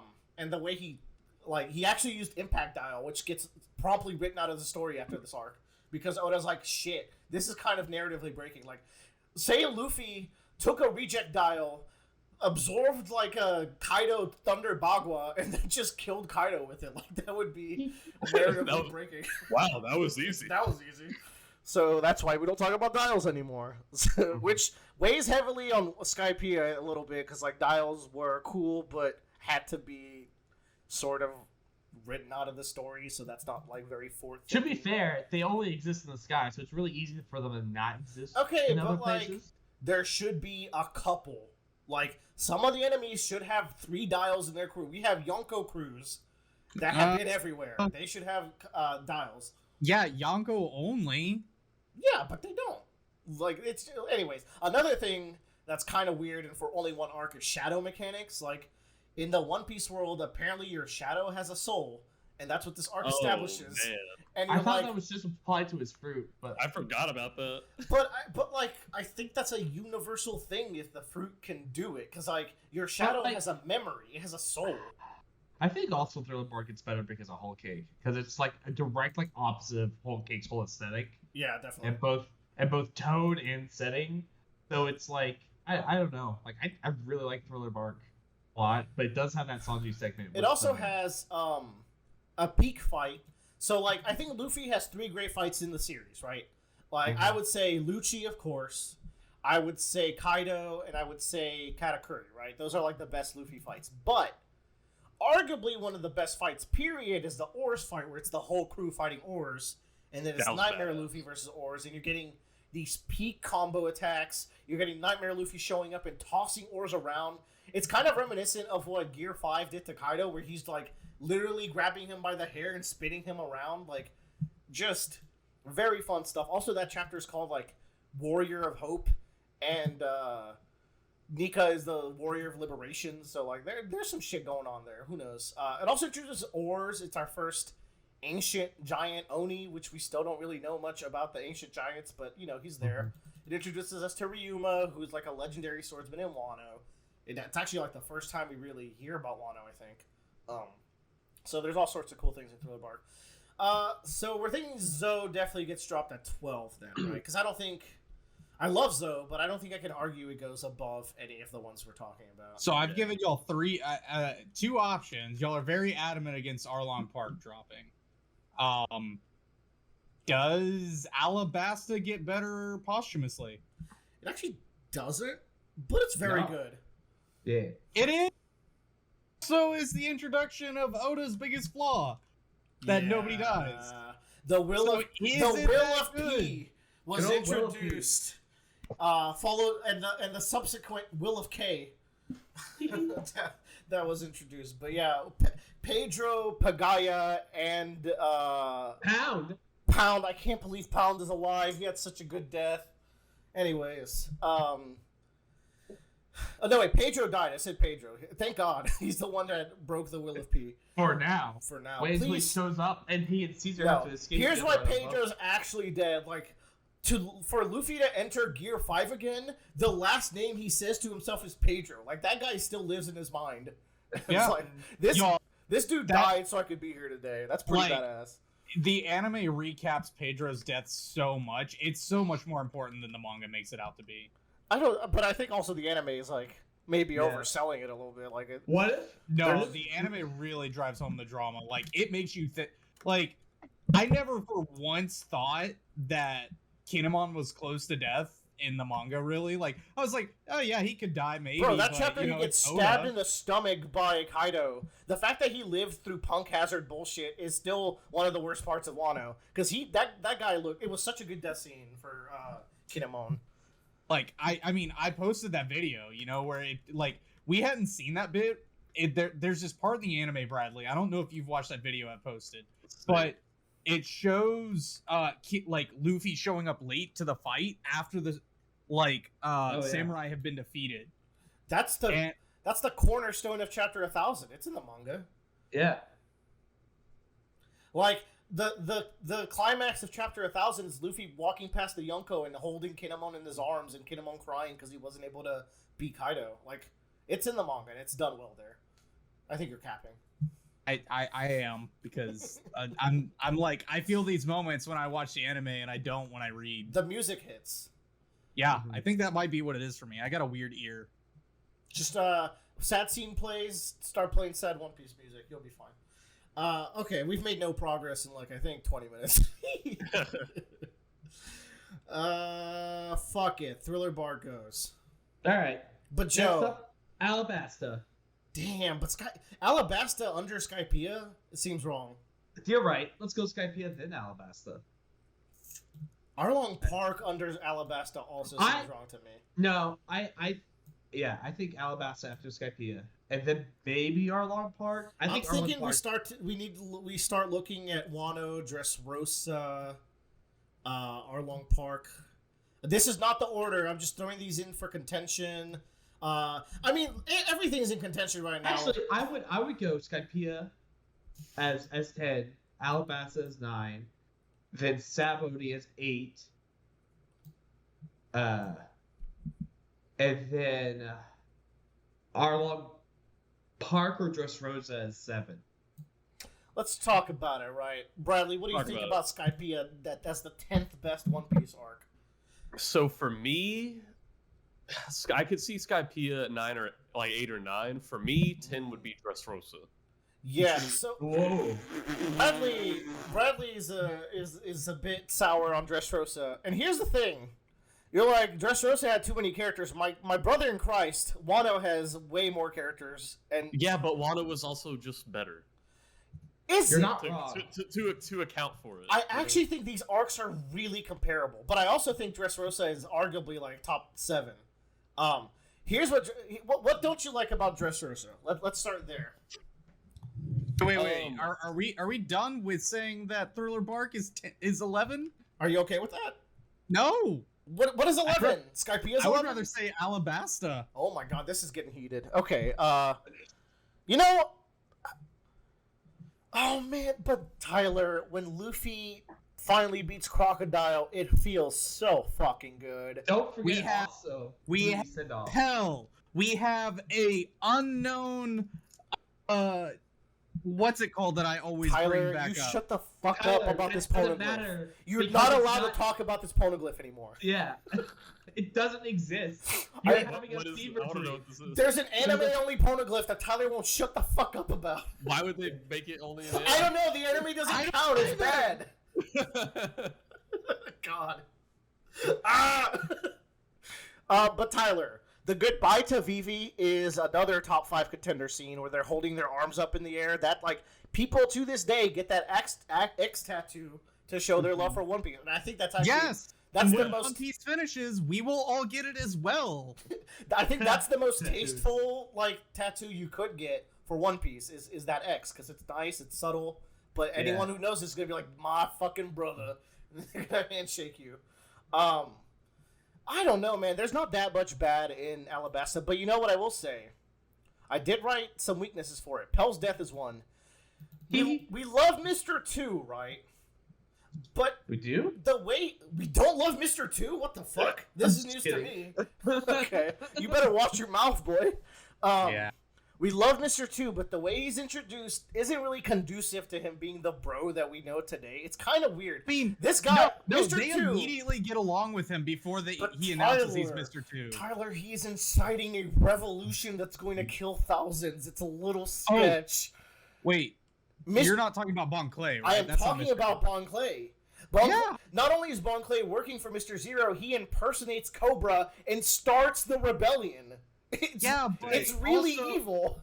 Yeah, but also there's the bit with Chopper, Bon Clay, and Usopp and Luffy dancing on the boat. Yeah, that's great. It's fun. But that was before they knew that he was a bad guy. Like he did some of the worst shit in this arc. He's like the third most villainous like action that was performed in this arc is by Mr. 2. Yeah, but we're talking about okay, god damn it, fine. Thriller Bark stays where it is because if we're following our same rules, posthumously, Mr. 2 becomes the greatest character in the entire show. No, but that's actually why I'm bringing this up as a negative, because I don't think he's posthumously better in Alabasta. He's actually worse in Alabasta by knowing he's better in Impel Down. Does that make sense? I think, like, he's aged poorly in Alabasta, which ages the arc poorly. I'll bring up some other negatives if you want some argument points. The big narrative beats in this arc are top class, but I think the connective tissue, like them going through the desert, them like riding crabs and camels and fighting dugongs, like it's not the best content in One Piece. And also, I think the rain-based casino part is a little superfluous. Like, it's when they go into casino, they get trapped. I think it serves to spend some time with Smoker, and I think that's important. But I mean, also, I wish Bradley would have said something, because this is the first time we see Ace. Yeah. Yeah. But also, And, like, this is I'm not a known.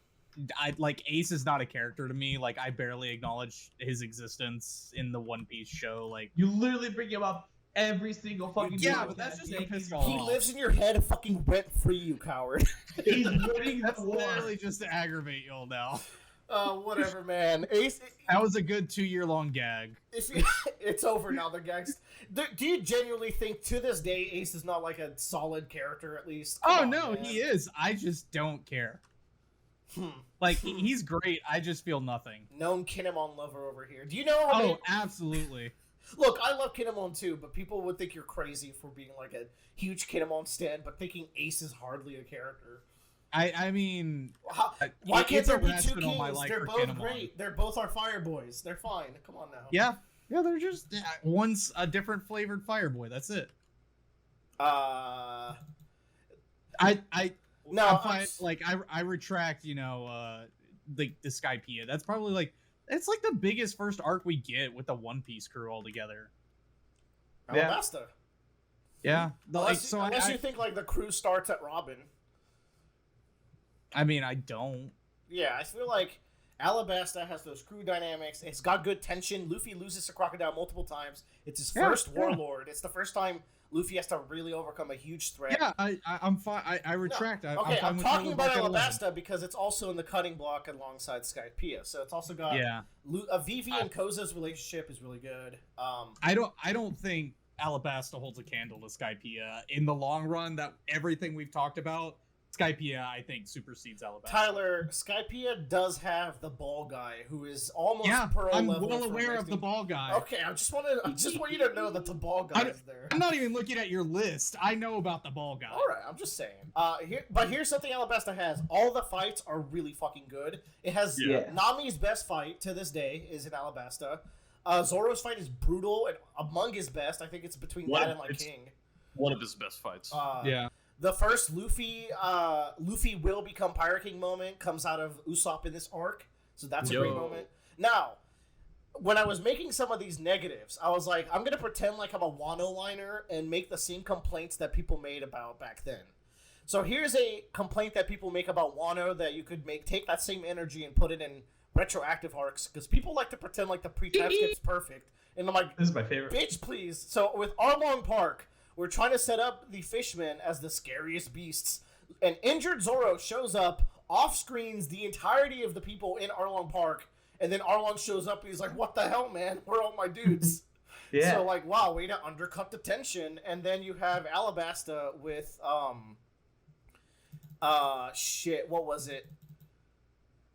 Pell's death, it introduces the will of P, like we mentioned. It's got the slowness. Skypiea has some bullshit where, like, I don't know, we'll talk about Skypiea a little later, but do we think Alabasta goes above Thriller Bark is what I'm trying to close down. Yeah, you convinced me. Okay, alright. Thriller Bark, very good. I actually think Arlong Park's number 10. That's my take. Alabasta above Skypiea. I think it, for me, forgetting all of this is unordered right now. For 7 through 10, it would go in this order. For me, for my money. Now, I know Bradley should probably defend Arlong Park, lest it be number 10. Yeah, you know, because that's the thing. At the time I first read it, that was the arc that made me go like, yeah, I'm going to finish One Piece. And I think that's why it's a top 10 material, because that's what I also thought when I first did it. Yeah, same. it really sold me on something that's really important to One Piece as a whole, which is that this crew like cares about each other and will do anything for each other. Because they were traveling together up till now, but I think this is the point where I was like, these motherfuckers do or die. They're ride or dies. That was really cool. Arlong really got to me, and I think it's like, man, and this is one of those things that gets better after Fishman Island. But even I read Arlong Park for the first time, I really loved it, because whenever the Straw Hats would take out his Fishman allies, he'd be like, "Oh my god, how could you do that to my crewmates? Like, those are my people." And there's also a point where it's like, how could you do that to a fishman? There's like that undertone where it's like, yeah, especially the fact that it's humans doing it, it's just so wrong to him. So that's what like really just propelled Arlong in this arc up for me. Was Arlong seriously doesn't think he's doing anything bad by abusing the humans. He really doesn't. And it's like learning that he sailed with this radicalist Fisher Tiger, and he just took that lesson in a more violent way than Jinbei did. There's just like this great dynamic of like, we all looked up to the same man, and he died because even though he was a freedom fighter, he was still racist against humans and did not want their blood in his veins. That is so hardcore. Like, that's such a good narrative beat, and like just the way that, like I said, these two characters take that story differently, and like it makes this arc age so much better. It's got some stuff though. Here's something weird about this arc that I realized. This fight is easier for Luffy than Don Krieg, but it is the climax of the East Blue Saga. Like, if you look back on this fight, Luffy's kind of goofing off, and like people will complain that there's too much goofing off versus Kaido, and I'm like, you motherfuckers love Arlong Park. Luffy's putting shark teeth in his mouth and doing gum gum net and like all the dumbest shit. So I don't think like, I think if we're gonna leverage that against Wano, it's also leverageable against here. I also think it starts the tradition of Luffy being indisposed for the arc. I think this is one of the best ones though, because he's thrown in the water. It's kind of stupid that his feet are stuck to begin with, but it's much better than Skypiea, which has the worst Luffy's indisposed, where he gets eaten by a snake for like over a dozen chapters. Damn. So if we want to contrast these two, I think one does the removing Luffy from the story better. Also, Bellamere didn't really have to die. She did it out of principle, so you could make an argument where it's like, other people have died for less in this story, I will say. But man, it's so emotional. Nojiko and Genzo are great characters to round out the cast. It's got an awesome Usopp fight. Like, this is the arc where I think people flip on Usopp. I think a lot of people will think he's annoying initially, but I think by the end of this arc, everyone's kind of down for like what kind of character he is. Yeah, so like, it's got the goods, but Skypiea has such thematic richness, you know, like, we're in the sky, we're fighting a false god with a person who actually has a god fruit. We're clearing the sky from darkness and revealing the sun, literally, in the climax when we're destroying that, like, big lightning ball. We're ringing the bell. We're talking, like, to people 400 years ago. We're fulfilling their will.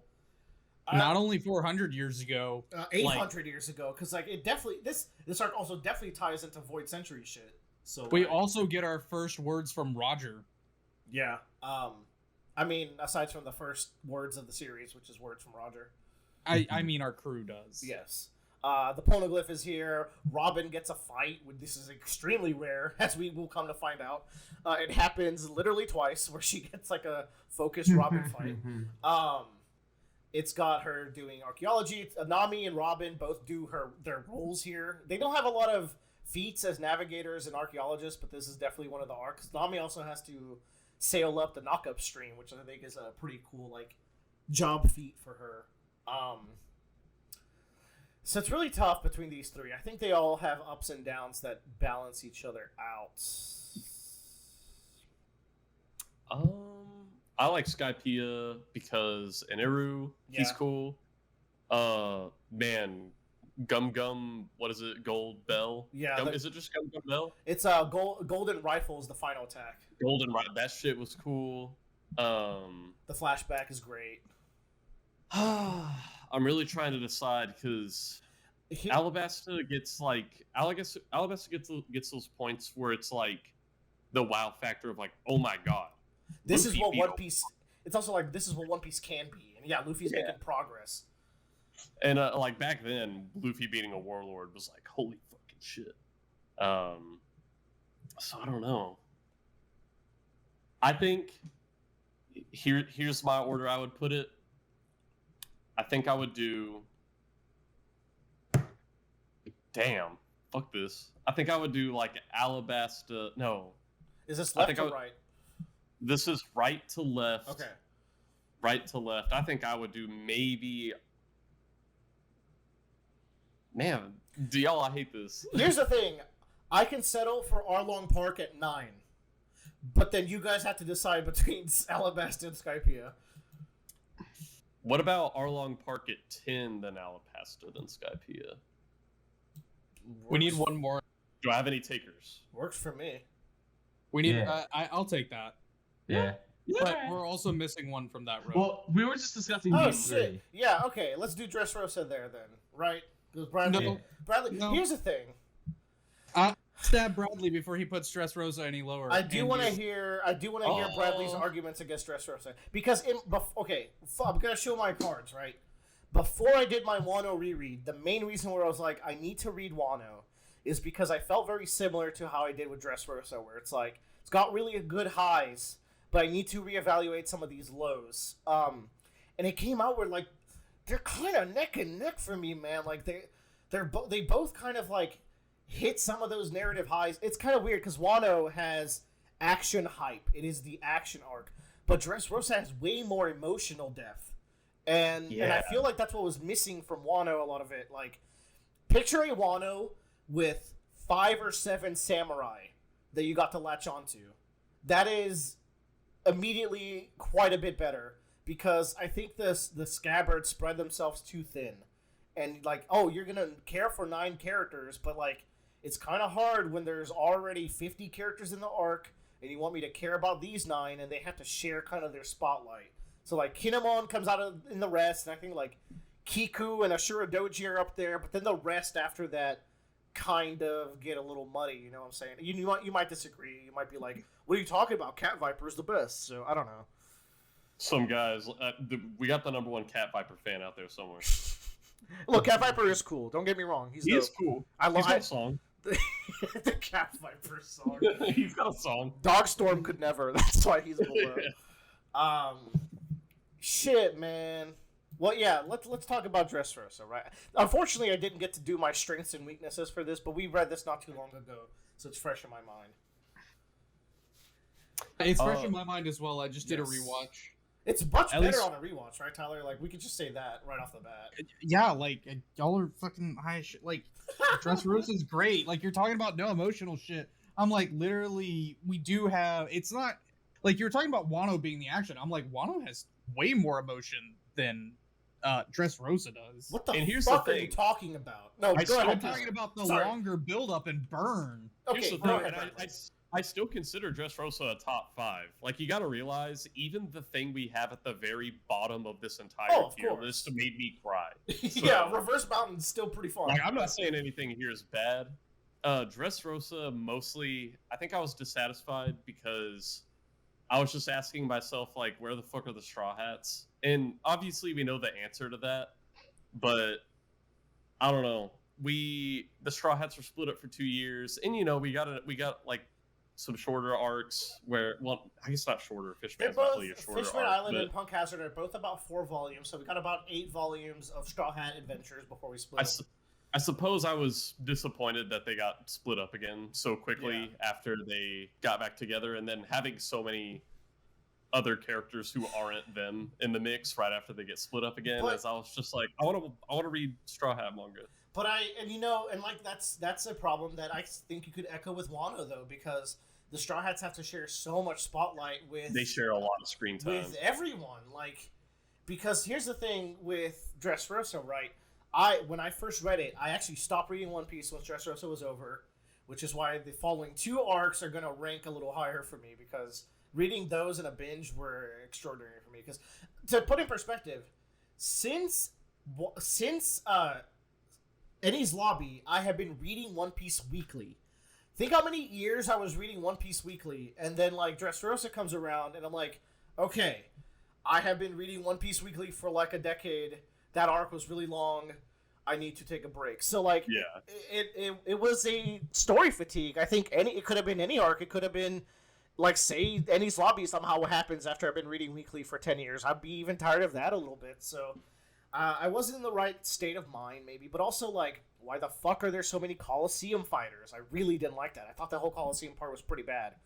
On a reread, the Coliseum is intercut with stuff like Zoro and Frankie meeting the Islanders, which I think is important because Frankie latches on to the Tontada. Zoro does as well.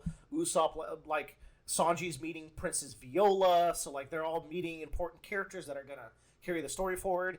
And very quickly, we get to the green bit portion where Law has to do the exchange of with Doflamingo, where he's handing Caesar over, and Doflamingo is with Fujitora, and they spring the biggest trap, and that part is incredibly hyped to me on a reread. And then it just kind of picks up from there. We leave the Coliseum.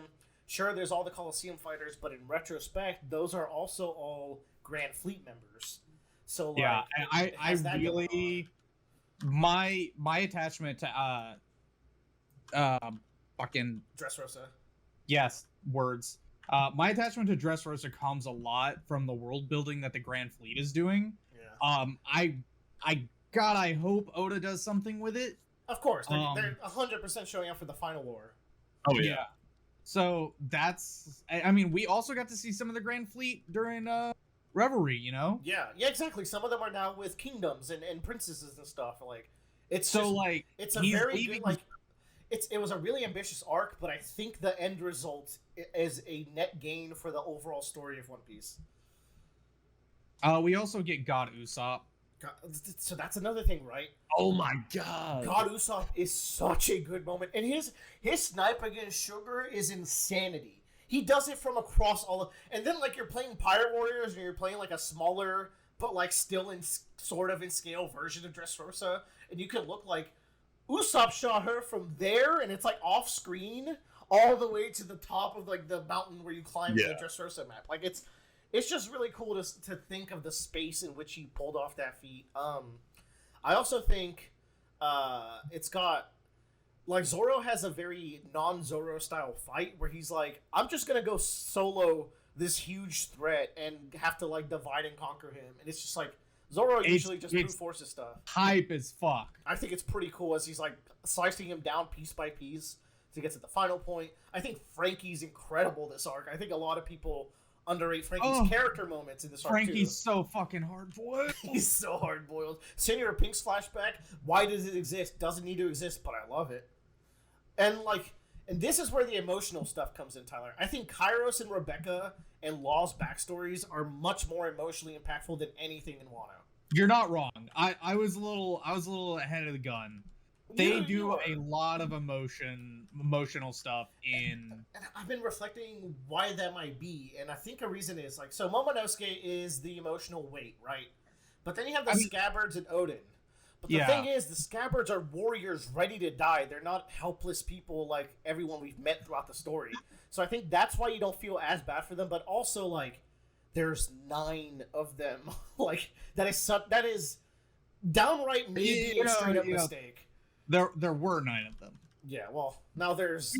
So, it's funny. There was 9, then we subtracted one with Kanjuro, then we added one with Izo, and then Shinobu's kind of one, and then we subtracted another 2, so... They've gone through some changes in the last week of their life. Just a little bit. Dressrosa, we also get what's the I don't see his name on here. I mean, look, if you want to keep Dressrosa going, we've talked about it. I need to keep Dressrosa going. I mean, we're down to the bottom. First of all, I actually think Sabaody is the 10th, and everything else moves up a slot. Any takers? After arguing that it shouldn't be there. No, we actually didn't talk about Sabaody really when we were talking about these 3. I mean, we talked about Sabaody during like 14 through 16. Exactly. Yeah. Which means, I mean, does anyone object to me moving it to 10? No. I mean, look, we talked about it, so now we don't have to talk about it anymore. Wait. No, we Skypiea down there. Because it's so Right, recent that right. It was already. Yeah, you're I mean, we could even move Sabaody to, behind Thriller Bart. Now, I think we had that argument, no? Yeah, we did. I think that one we had. I mean, fuck it, whatever. Let's be controversial. I mean, that's just a suggestion. Any takers? I mean, I love Thriller Bark, but I mean, come on, Saboody's the one arc where the Straw Hats completely lose. That's kind of cool. Yo. Okay. Okay. I mean, let's talk about some of the other arcs. Water 7, Tyler doesn't like. That's pretty interesting. Does Wano really go below like whole cake and No. shit? No, Yes. it doesn't. No. Yes. I Okay. Fucking good. I guess Bradley We'll get to didn't it in a second. We'll get to it in a second. Yeah, okay. Here's a hot take. I can't read that. Oh, that's Marineford. That says There's a lot- Marineford. That's a lot of words on there. I can't read it. Do you want me? I should have done this maybe a little while ago, like a little zoom in for you. Is that better? Yeah, that's better. I think It's not- Marineford may not crack the top 5, which it would be the hottest take in this list. I'll say. yeah, yeah, we may not agree with that. Here's the thing about Marineford, right? Marineford is touted as a pinnacle of shonen storytelling. In fact, not even just shonen. Marineford is the culmination of 550 chapters. But is it really the culmination of all of those chapters? Is No. the first question. And beyond that, is it truly this flawless arc that people paint it as? It's an incredible stretch. Every chapter is amazing, right? The artwork in Marineford is incredible. Like, I don't know if y'all remember, but just like double page spread after double page spread of the admirals in Whitebeard going crazy. Like, everyone's doing insane shit. Mihawk like cuts across the entire battlefield to try to assassinate Whitebeard, and then Jozu jumps in front of it. You have like Akainu raining down volcanoes and Aokiji freezing tsunamis. Like, it's the hypest shit, right? But I also think you could say that it has something. When I first read Marineford, and I was reading it weekly, I actually didn't like it that much for a couple of reasons. And I feel like a first-time reader might run into some of them. Such as, Bradley loves Ace. I wasn't quite into Ace until rereading this arc. So when Ace dies and you get his flashback after, I think it devalues Ace. That's the thing. Like, my first time through this, I was like, what the fuck? Now, Ace dying is...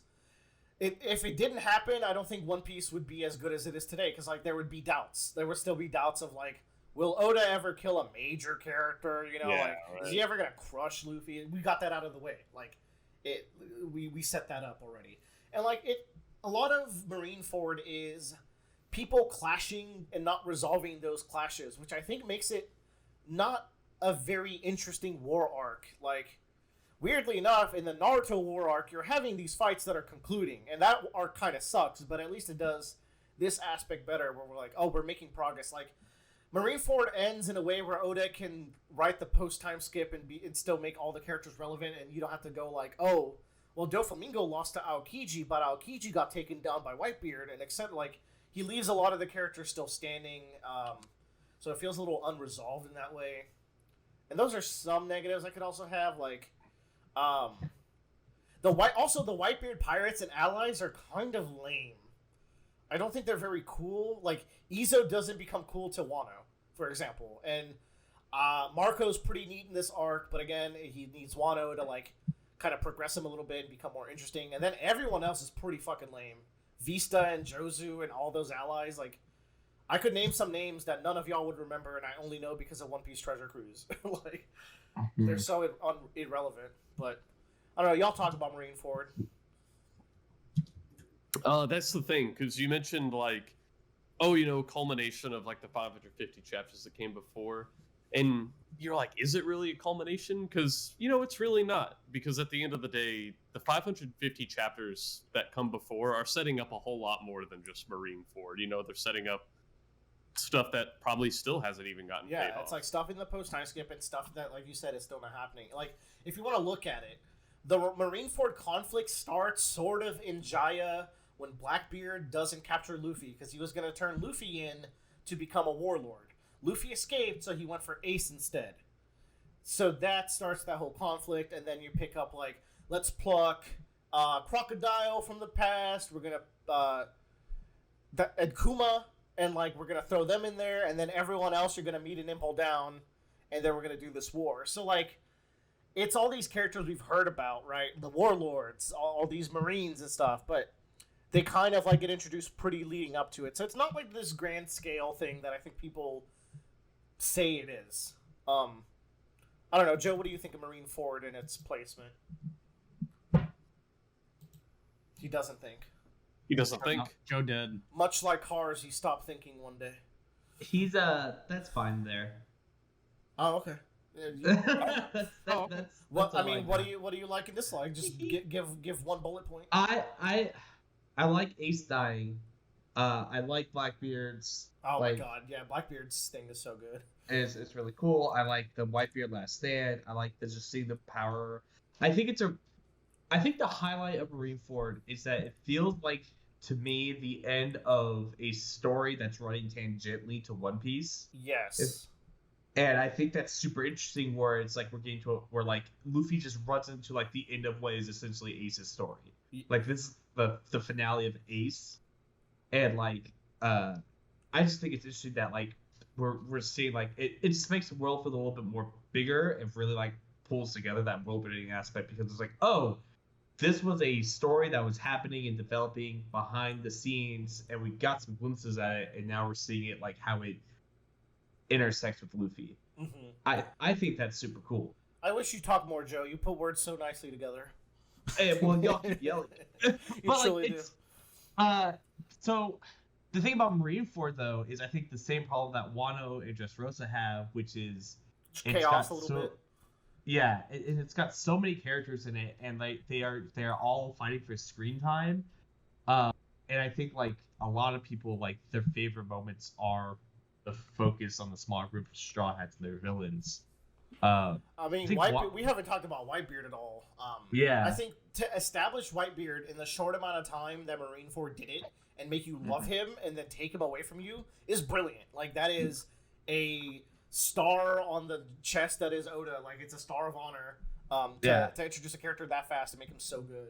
Yeah, and I think like of these three, I guess because they're big. Like, to me, these three are like huge wars that have happened in One Piece. Yeah. And like I mentioned this before, but Dressrosa is like this is the moment where Luffy is finally like taken for the threat that he is.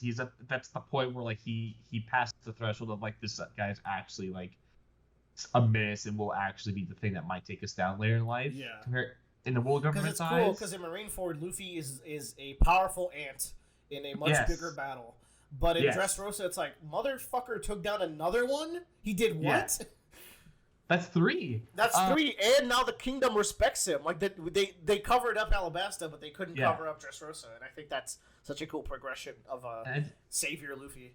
Now, okay, it doesn't have to be these three, because Impel Down and Whole Cake and Enies Lobby and Water 7 are also in contention. Mm-hmm. If I was looking at these, is it 6? Is it 7? I can't count here. If it's 7, oh my fucking god, I fucked up. 1, 2, 3, 4, 5. It is 7. Look at that. What did I do? I always do it, man. Gotta love it. Fuck! How do I fix it quickly? I said you need another one in Jaya, Baratie, Drum Island. Oh shit! Nope, Okay. put Romance Dawn back. Yeah. Put Punk Hazard next to Jaya, and then Reverie next to Post-War. Yeah. And then Sabaody. Yeah. And then Water 7 down next to Skypiea. No. You Good little try. sneak. Okay, I mean, why do we hate Water 7 so much? Let's talk about No, that. hold on. I won't wait turn to talk because I'm talking about 20 minutes. So if I'm looking at these 7 to me right now, I think it goes Marineford, Impel Down. Marineford is 7. Apologies. Oh, okay. Apologies. Marineford is not 1. Impel Down, Dressrosa, Water 7. Wait. Sorry, Dressrosa, Wano, Water 7, Enies Lobby, and Whole Cake Island. like those two are kind of neck to neck to me. I'm like, they honestly are pretty much tied. That's the final sequence there for me. Interesting. Oh, we can't just not talk about some of these arcs after not talking about everything else. I know, but that's just what I'm setting up here. Now we have a Water 7 hater and we have a Whole Cake Island hater, and they should duke it out. I'm both of those people. Yeah, they're all me. It's me. I'm hater. No, Bradley was saying Whole Cake Island should be like 7 or 6. Yeah, let's go, Bradley. And it's not even because I dislike it at all. It's just because I'm like, I think the other ones are better. I don't agree at all. I don't agree at all. Gun to my head, I would never want to watch Whole Cake Island ever again. Yeah, me neither. Read it. Gun to my head, I've never watched nor ever will Whole Cake Island. Are you high? Are you dumb? I would not want to consume Whole Cake Island. When Kelly gets the whole cake and she loves the shit out of it, you're forced to grow up as an adult. Come talk to me. Joke's on you. I know exactly how she will feel. Here's the thing about Whole Cake is I think it really recontextualized Sanji in a way that's super fulfilling. It feels really great. I think the whole plot of Whole Cake Island is just phenomenal. I like the idea of do you really need to sacrifice your dreams for other people, even if you think it's like sacrificing your dreams for people isn't really a selfless decision, it's a selfish decision. In the grand scape of like that team dynamic of like we're trying to all help out here, you're not letting us help, and I think that's super interesting. I think it's super good. I love the dynamic between Judge and Sanji, and like that. Oh man, why are you listing all his best qualities? Yeah, the fact that like the God, what's it called? I'm lacking a word. When you do something mean to abusiveness between them, and like how that affects Sanji and how he feels about people, because it's like Sanji's a character that wants to go and help people, but the Judge is like, no, that's a weakness, you can't do that. And then Sanji coming out on top of all his entire family because he has the capability of staying behind and helping them. Because if they were stuck in that situation, when Sanji rescues them all from their like candy bindings at the wedding, and he holds Judge by his collar and goes, "Listen, I am not your son, and you are not my father. I have a father. He's in the East Blue." I'm like, talk that shit, my boy. Yeah, and he doesn't forgive him, which I think it's like even more powerful. That's so good. It's like you're not forgiving your abuser, you're acknowledging who they are, and you're letting them know. It's also such a fresh arc, right? Arcs. We come into islands, we help the islanders. No, fuck that. We come into enemy territory, we do covert mission to save our friend. It turns into an assassination and monster escape. Like, it's so, like, fun and fresh, and, like, after Dressrosa was kind of samey to Alabasta, and Wano's also a save the city kind of arc. This is such a nice in-between them. And also, it has something neither of those arcs does, and actually only one other arc in One Piece has, which is severe Straw Hat drama. That's One Piece at its peak. Enies Lobby, Water 7, and Whole Cake are the arcs that are dealing with inter-crew personal dynamics and problems, the sacrifice of each other's dreams. You mentioned that, Joe, and like Baratie also makes a point of like Sanji yelling at Zoro. It's like, why would you not sacrifice your dream for living? Like, why are you fighting so hard against this guy just for your dream? You're gonna die. He does the same for Luffy, and by the end of it, I think he takes away the lesson where it's like, okay, maybe dreams are worth dying for. And Whole Cake, he kind of has to sacrifice his dream on the line again so that the Straw Hats can live. So he keeps making these sacrifices. And oh man, like to take Fishman Island Sanji and recuperate him this way with the best romance in One Piece, which is him and Pudding. Come on, you guys are hating right now. You're haters. Also talk about the greatest face to heal a face turn in Pudding. Yeah. Every other panel, she's a healer. If she's on our side or not. It's great. Yeah, she's hilarious. I think like going through the post time skip arcs, like it was the first one that felt it just, I like it because it also feels smaller compared to everything else, and it's more focused on the crew. Yeah. So it's crew just like it's always nice.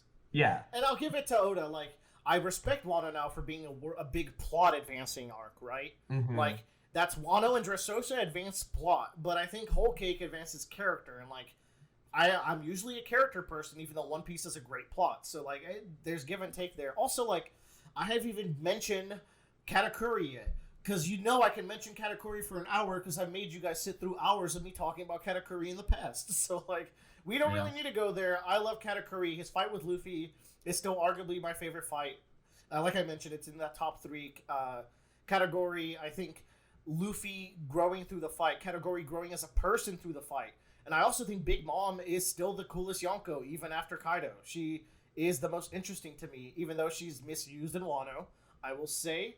But also not fully misused in Wano, because, like, Big Mom being there adds so much tension, because she's batshit insane, but she's also very devious. But also, like, you see Kaido, and then you see Kaido and his +1, and his +1's fucking Big Mom. And you're like, okay, so we're not winning, yeah? Like, we're losing this one, yeah?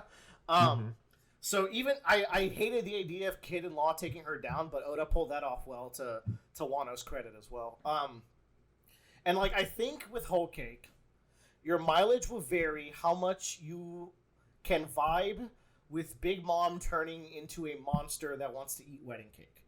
And I think that's where people get mad at Whole Cake, I think. Tyler, why do you hate this arc? Because you're such a Whole Cake hater. You'll never watch it again. I've never liked Big Mom, so that's my first thing. Yeah, I think the arc revolves around her. It does. Like, her flashback, I'm like, okay, that's a thing. Like, I feel like all her flashbacks have been emotional. I don't feel emotional in her flashback, because Big Mom as a character does not regret anything in her flashback. Oh, I don't think you're supposed to kind feel of emotional. explains... You're supposed to be in awe. Yeah. Yeah. The fact that Big Mom has no fucking regret is actually what makes her good, because she's like the actual first monster in all of One Piece. Like, well, yeah. I mean, Wapple's right there, my guy. And Orochi's the evilest person in One Piece by like a mile. That's after. Okay, Big fair. Mom. Fair. Doflamingo wants to like this. I mean, he has a sandbag. But like, there's still sympathy with Doflamingo. You understand where he's coming from. But Big Mom is like a monster. Like, she has no control over herself. Period. Like, I think that's what makes her terrifying. Look, Big Mom, Katakuri, both over Kaido and Doflamingo as villains. That's my hot take. That is hot. That's like, I'm not I love even gonna... Kaido, by the way. He's still left here. That's hot wing flaming challenge hot. Every character I just mentioned is top 10. These are all the goats. It's fine. There could be many kings. So I had a question. Like, this is just me thinking about this. Like, as you were talking, I was like, so Cracker and Katakuri are both sweet generals, right? Yes. So, like, they have the same status and rank and power? Yeah. I mean, Cracker kind of beat the shit out of Luffy. You know how One Piece does a big, you fought for many hours. Cracker fought Katakuri or Luffy for 11 hours. That's pretty, like, One Piece power scaly if you want to get there. Like, he's tough. Okay. I'm just like, kind of seemed like Cracker was a lot easier than Katakuri, even though they're the same power level. Oh, he was, but the tier list goes like Cracker and Jack, and then King and Queen and Katakuri are like clearly above them, and Smoothies and Enigma, because we'll never get to see her fight. So, okay. Fair. You know, it's just a general question. We'll talk about Water 7, Tyler. You hate it so much. It's such a bad arc. Water 7 is just a prologue for Enies Lobby. Come at me. Yeah, but it's so fucking good. So what? It's just a prologue that is superseded by immediately the arc that follows it. I'm sitting here agreeing with Tyler because Water 7 is good, but when I was thinking about what I like about Water 7, I realized, no, I really like Enies Lobby, which is the grand finale. It's cool because my whole life I go between which one I like more, Enies Lobby and Water 7, and it changes like every couple of years. I am currently leaning Enies Lobby these days. They're both phenomenal. But Water 7 has Luffy versus Usopp. Which one is more phenomenal? Yeah, I'm kind of... Oh my god, you're right. Luffy please look at what I wrote down for Water 7 in the sheet. No, I did. I have it pulled up right here. Like, It also has the crew going to the Frankie family and destroying it. It has the Aqua Laguna, and CP9 reveal is so good. Kelly is on Water 7, so I literally have just reread it. Damn. I don't know. Whenever I think about that, I do not think about anything in Water 7 other than Frankie and his like mentor, you know. Frankie's flashback is in Water 7 and it is very good. So Frankie's flashback is interesting because like it's one of the least sad, but it's one of the most interesting. I think that's how I would place it. We also have like the like mansion gets burned down and shit. I think that's a cool sequence. It's tense. The CP9 get revealed there. They're characters that you've seen throughout the arc, so it's not like the biggest plot twist, but at the same time it is the biggest. Like, who could see that coming? I mean, yeah, but it's like it's no Kanjuro, but it's pretty fucking revealed. Good. It's revealed, and then it's finalized in Enies Lobby, and I'm just Okay. It feels like all of it's just a build-up for Enies Lobby, so it's like, how am I gonna say that it's better than Enies Lobby? And all of we're it's not. for Enies Lobby. I did it. I said Enies Lobby is better than Water 7. I think like Water 7, like it's the lowest part. It's the lowest moment at the time for the Straw Hat crew. Yeah, which and makes it arguably it's still one of the lowest. Like it's Yeah. up there. It's the point that really stresses the crew at this point because they've been around with each other for a long time, and they're coming to a crossroads of like, do we work together? Is this actually working? Because Robin ends up leaving, Usopp leaves, they lose their shit. Like, is this actually the weakest arc out of the ones we're talking about? I don't know. I've never thought of it, but like, am I letting Usopp versus Luffy and Frankie's flashback carry this arc that hard? Am I being like irrational? But the entire One Piece fan base would say this is number one. So like, it's weird. Yeah, I think that's just blatantly not good. We've already put the Thriller arc way higher, and Fishman Island is above half. We've already fucked up, according to them. So like, I think these are good takes. I don't know. I don't like any of the interpersonal crew conflicts in One Piece. What? Why and are I you think here? Why are you sailing like, with us? I think that's because like You like the world building. That's fair. That's fair. I like the world building, and because I watched another popular shonen anime before this that was all about their friends and saving them, known as Naruto, and I hated that part of Naruto. I actually hate Sasuke and Naruto. Yeah, God, it's bad. But like, here's the thing, it's like, so bad. But like, And you One Piece is know, so good. you One know, Piece is a lot better than that. But like, I'm just over it. I guess, yeah, like, but you just know Robin and like saving Robin and Sanji is just deliberately different than saving Sasuke. Like, it's night and day. Oh yes, I do. I'm not like I'm saying personally, like biased. I am over it. Okay, Because you can believe that Robin and Sasuke, or not, Robin and Sanji actually like the people they're around, where Sasuke is just constantly brooding. True. And also, like, okay, another reason why Enies Lobby is like, I feel like Robin is the only one who has a legit reason to like be afraid of leaving the Straw Hat crew. Like, she's wanted to die her whole life. Like, overcoming suicide is a thing. Yeah, like, it's a good. They did a cool like, we're gonna do a suicide story, but not like make it blatantly a suicide story, which I thought was interesting. I like Usopp's like struggle to not be the shipwright. Like, that's definitely not his position. But, you know, that all comes ahead in Enies Lobby. You know, like with the Mary funeral. It does. It all comes together. So I guess the main knock we're giving at Water 7 right now is that it's not conclusive to these very important plot threads, and you have that in the Water 7 con is it doesn't have any conclusion really, because Enies Lobby is the conclusion to it all. Here's something else. Here's something from outside of everything. I might put Water 7 above Marineford, because Marineford is some of the coolest stretches of fights in One Piece, and there are cool story beats that happen, but I think I'll usually take a good story over a good fight, and I think Water 7 has more of that. Water 7 clearly has the more interesting story, right? Yeah. But you know, Blackbeard doing that devil fruit shit. I'm saying, Be alive. There's a recent theory, because like shadows have souls. They expanded that to be like, oh, Blackbeard shadow ate the devil fruit. I'm like, dude, go off. Like, just do, keep theorizing. Let's just have fun with it. At this point. There's two arcs we haven't talked about. We talked about pretty much everything. They're Impel Down and Enies Lobby itself. Well, let's do Enies Lobby since we're talking about it. Enies Lobby has one flaw that eats me alive. Okay. And I put it as the first flaw. CP9 actually played a survival game with the actual keys to Robin's cuffs. That's one of the stupidest writing things Oda's ever done. Because it's like, we're going to introduce this group of very serious assassins. They don't feel emotions. They will kill anyone. Let's play a game. Here's actually Robin's cuffs, so you can maybe save her. I get it. Like who had the keys? Do we know? It was like Khalifa or something. Speaking of Khalifa, let's roll into the other negative. Sanji not fighting Khalifa is so frustrating. I get it, it's the character, but I just want him to kick a bitch. Like, it's Robin's life is in stakes. Like, Robin's going to die, Sanji. Come on.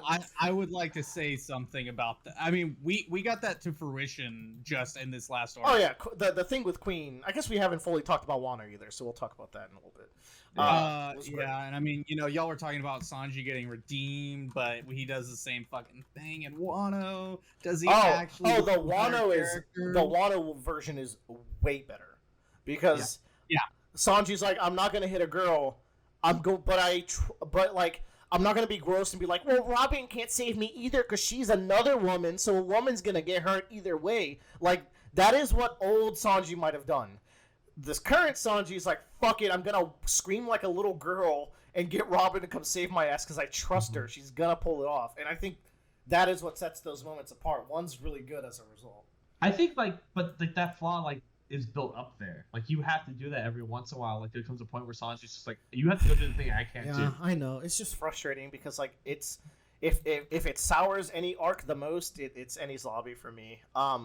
We still haven't gotten an explanation for how the fuck this island can only be in daytime. Imagine these people reading Wano finish this arc and be like, Oda hasn't explained why it's always daytime in Enies Lobby. Like, here I'm being a little pedantic, but I'm just applying the same whininess that I see. You're not wrong. Like, that's a bigger, why the fuck is this, talked about? It's bigger than any lingering plot thread in Wano, pretty much. Also, they introduced the idea of 3 moons. Yeah. Oh my god, the multiple moons in the Robin flashback still eats me up to this day. It's like, I think Bradley's just giggling over there. I'll also say, and this is the end of the negatives, pretty much. Nika Ovia, among all the parent characters that all the flashbacks have, for some reason she just doesn't hit me as hard as the other parent characters the Straw Hats have. She shows up for a grand total of 3 panels. No, that is not true. She's there for a little bit. She shows up. She's like, Robin, you're my daughter. I finally get to talk to you. But I think Professor Clover and Saul are more interesting than Ovia in that flashback. It also annoys me because I've always called her Nico Olivia, but she's Olivia, and it's just fucked up. But what Enies Lobby does have, iconic fights for all the Straw Hats. In fact, all of the most iconic scenes in the series. You got Shoot Down That Flag, The Standoff, I Wanna Live, Gear 2 and 3, and Merry Funeral, all in one arc. Yeah. Yes.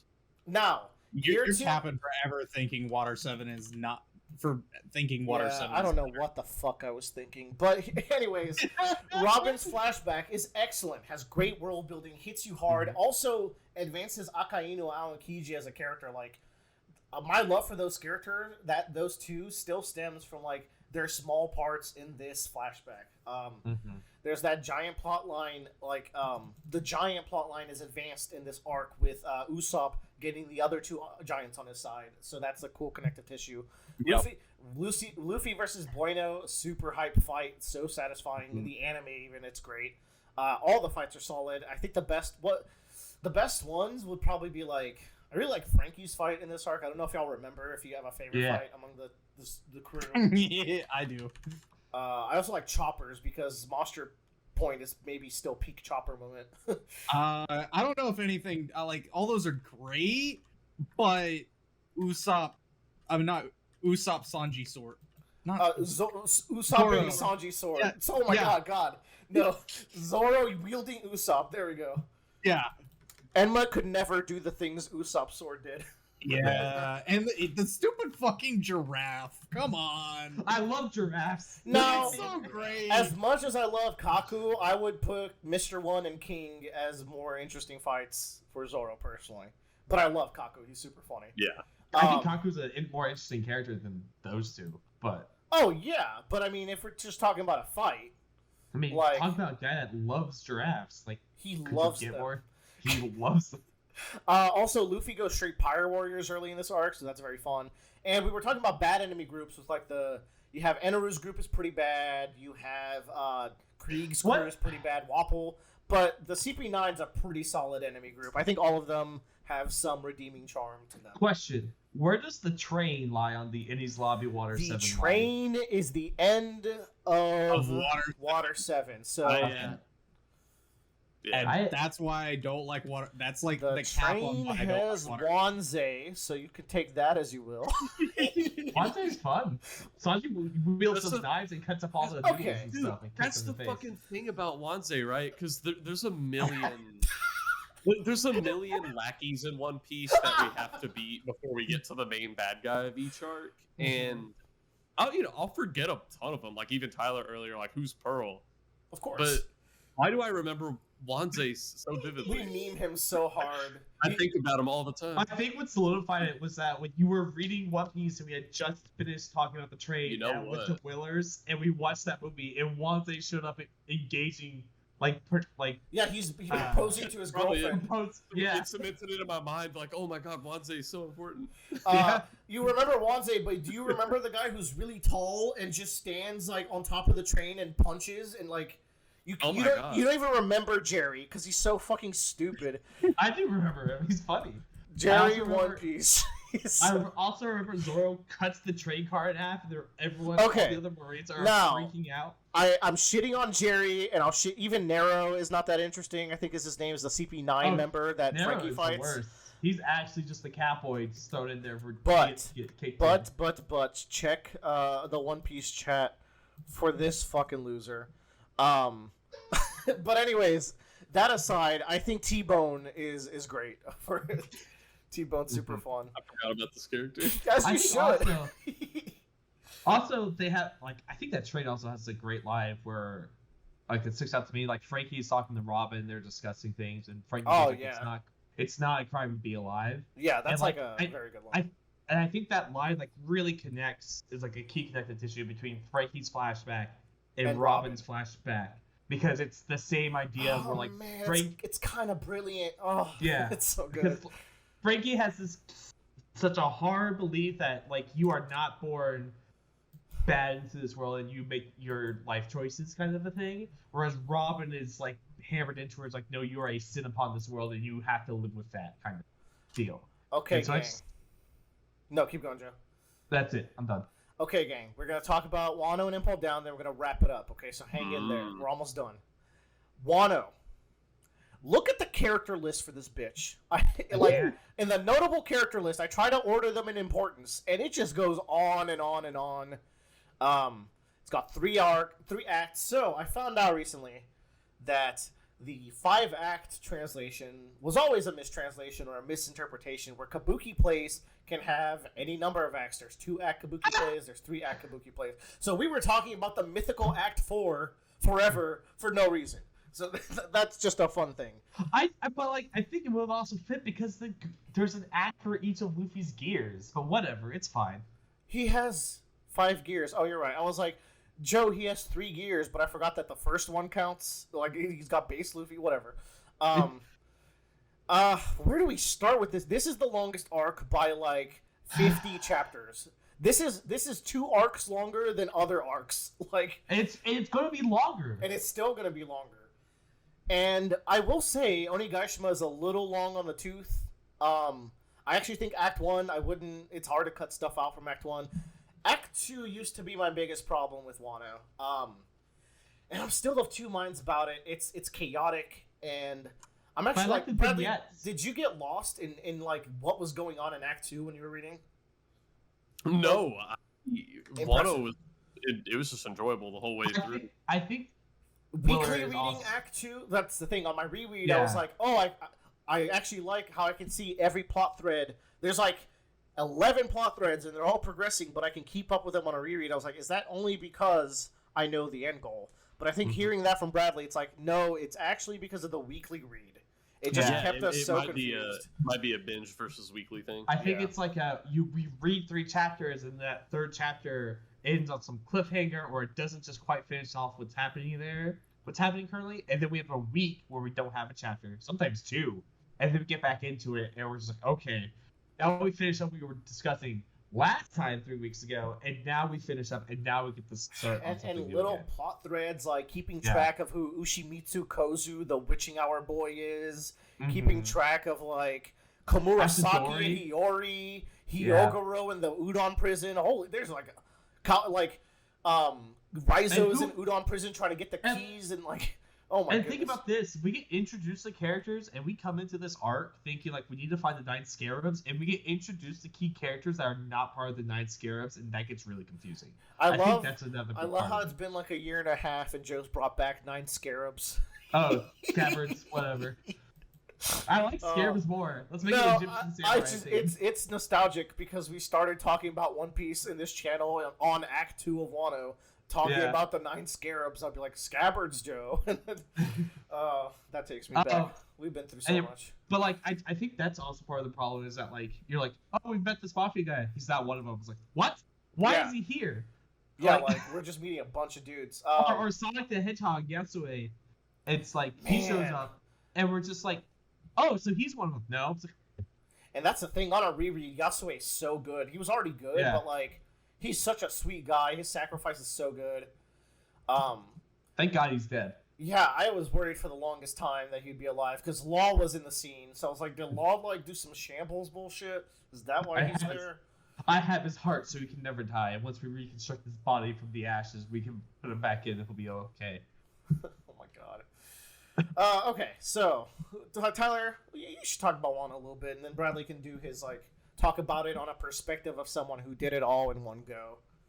Wano, out of, like, are we talking amongst, like, what's left in this second row? Yeah, I mean, just your general thoughts and, like, what you like against other arcs, what you dislike against other arcs. Oh, my favorite.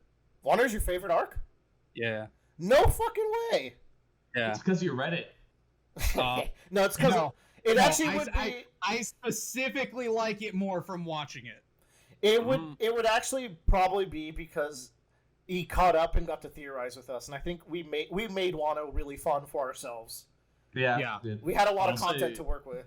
And the modern anime is pretty goddamn good. Yeah, it looks pretty. Yeah, they have Dragon Ball Z auras, but I guess we're just gonna overlook those. It's fine. I mean, we overlook a lot of stuff in the anime, like extra lodestones or whatever. I don't overlook them. I just ignore it. I ignore it wholesale. Okay. Wano has the most highs, but also the most lows. But also, that's just math, baby. This is 150 chapters. This is literally 10% of the story is Wano. So, when One Piece ends at 1,500, like 10% of it will have been Wano. We have death. We have the Odin flashback. We have a Roger flashback. Oh my god, the Odin flashback. People are. Oh my god, they're revising history and saying the Odin flashback is bad and mid. I'm just like, my brother in Christ. My brother in Nika. The Odin flashback is mid? Willer, I'm going to say this. You spend too much time on One Piece Twitter. They come to me. Like, that's just the algorithm, man. It figured you out. But that's like my bullshit mafia guy. It's actually not. You know what? This is not One Piece Twitter. I block One Piece on Twitter because of those spoiling motherfuckers. Okay, what it actually is. By the way, Bradley, now that you're caught up, I want you to know, One Piece on a weekly read for a lot of people is a week-long affair where they get the spoilers on Tuesday, they get the detailed spoilers on Wednesday, they get the pictures of the chapter on Thursday, and they read the scanlated chapter on Friday, and they read the official chapter on Sunday. Wait, you forget about the Saturday initial arguments, and then you get the Sunday clarification. Yeah, there's the Saturday power scaling hour. Yeah, the Monday the Monday translations versus the Fran translation fights of which is better, and then you get back to you're back to Tuesday. So it's truly hell. Make sure to block One Piece content on Twitter. I see this in YouTube comments, and I'm just like, what are y'all talking about? Oh, you're actually in the worst place. Okay, if Bradley can go into YouTube comments and he's still doing it, so can I. Bradley, like Bradley goes to Russian Discord servers. No. That's okay. He's allowed to go there. No. You're not. I had better expectations of you than to go to YouTube. But Tyler, I scroll down a little bit and I see Odin's mid. No, I have to keep scrolling. If I see Odin is mid, I have to find out. What kind of human being thinks this? If someone says Odin is mid, we have to backtrack their IP address and find them. Start doxing them. Anyways, that flashback's great. The one I do have a critique about that flashback. I wish there was one more chapter after Odin establishes the scabbards and then hangs out with them a little more. But on a reread, the story of the scabbards like picking themselves up and cleaning themselves up for Odin, because when they first join Odin, it's still just a band of gang. Like they're just a little gang, little ruffians. But then like as Odin starts becoming more and more pronounced in like Wano culture as like this epic figure, they're like, we can't just be these little like street urchins. We have to become proper vassals, and their transformation into proper vassals is really good, and I really overlooked that the first time. It's through the leadership of Odin, which I think is like super great too. It's like you see him, you're like, oh, Odin's a great leader. Like he is like, yeah, he's being a little bit of shithead as a young kid, but you realize he has so much potential, which then like makes his tragedy even like better when like he decides that rather than go back to Wano and probably fix everything and avoid this whole mess, he stays on Roger's ship and the whole cycle of Wano complete. People point that as a negative to Odin. I'm like, that is his most interesting flaw. The fact that this guy saw that Wano was in danger, but realized that what he was doing with Roger is literally world-changing stuff. Like, it is more important for the planet that he trusts like Wano to his father and the scabbards, and unfortunately it was the downfall of Wano. But I think flaws make the character more interesting. I think people wanted him to be this perfect Chad, and I think he's an imperfect Chad, which makes him cooler. Now, that isn't also to say that Wano is also the part where One Piece starts to go downhill. How so? This is breaking Oda's formula for what is a straw hat. Oh man, here we go. Does it break the formula? Robin literally showed up on the ship and's like, I'm here now. And Luffy's like, all right. We get a nice story about Robin. It's great. Robin gets less than Yamato does. Didn't Luffy literally see Brook for the first time from a distance and say, hey, join my crew? Yeah, but did we also get a nice, sad story to follow that? Yes. That is true. Robin's story came 3 arcs after, my guy. But here's the thing. Also, Yamato's flashback is underrated. We've had Yamato's flashback and story. We had part of it. She was already trapped at that point, or they were already trapped at that point. But the point is, what else is there to tell? Growing up with Kaido highlights more about Kaido. Like, I think there's still stuff to go over. We don't know what being the Oni princess means. Like, Kaido calls them that multiple times. Like, what does being an Oni really mean to these characters? Like, there's stuff to explore there. I think you're underselling. Also, this is the Odin. Like, who's going to be writing the journal? Like, that's Yamato's role. I think there's cool stuff to come from Yamato. Now, for the longest time, I was a Yamato hater, but that's because Yamato gets introduced for 2 chapters and makes top 11 in the world poll, and I'm like, fucking chill. This character is not better than Jinbei or Mihawk or any character who's been in the story more than a chapter. You know what's funny is whenever I got introduced to her, which was just like a week and a half ago, I saw her, and I was like, because what's the circumstances of her getting introduced? So, shut the fuck up. Okay, they show up, they rescue Luffy, and then they unmask. It's like, Luffy, I heard about you from Ace, and then Yamato shows side boob, and then everyone loves it. But then there's this cool point where it's like, Yamato's like, I've had these cuffs on my whole life. Kaido says they'll explode. He's probably not telling the truth, but I'm not going to risk it. And then they actually explode, and Yamato goes, Kaido, you fucking bastard, you were actually going to kill me. And like on a weekly read, I completely overlooked how kind of funny that circumstance is. And really deeply sad that Kaido's that bad of a father. That is kind of fucked up, but I really like that moment. Yeah. But I remember meeting her for the first time. I was like, Kaido's daughter, and she's hot. She is gonna be a top 10 character for the fan base. The side boob is too strong, and the ombre hair and the horns. It's too powerful. We'll talk about it. And we'll talk Yamato's a about it when we rate all furry. the characters. Like Yamato's a furry too, because they got a weird dog fruit. Yeah, goes to show you Oh, what the fan base. I is. wanted the pure furry. I wanted Carrot, to be honest, but whatever. I would have rather had Carrot than Yamato. Yeah, Carrot at least has purpose. I mean, Carrot sailed with the crew and has relationships with the crew, and I think that is what Yamato's missing. I think Yamato's a flaw to Wano a little bit, just I because. hate both of them. Oh my God, Bradley! No, I don't hate either of them, But but I don't think either of them should be on the Straw Hat official roster. Like they Yeah. can travel with us, a but big theory would you're be. not on the fucking payroll. I kind of like. There's a big theory where like I would, if we're adding Yamato, I'd also like to add Tama as a crew, like a crew cleaner, cleaner, A cabin cleaner girl? Yeah, cabin girl. There you go. no, Cabin girl.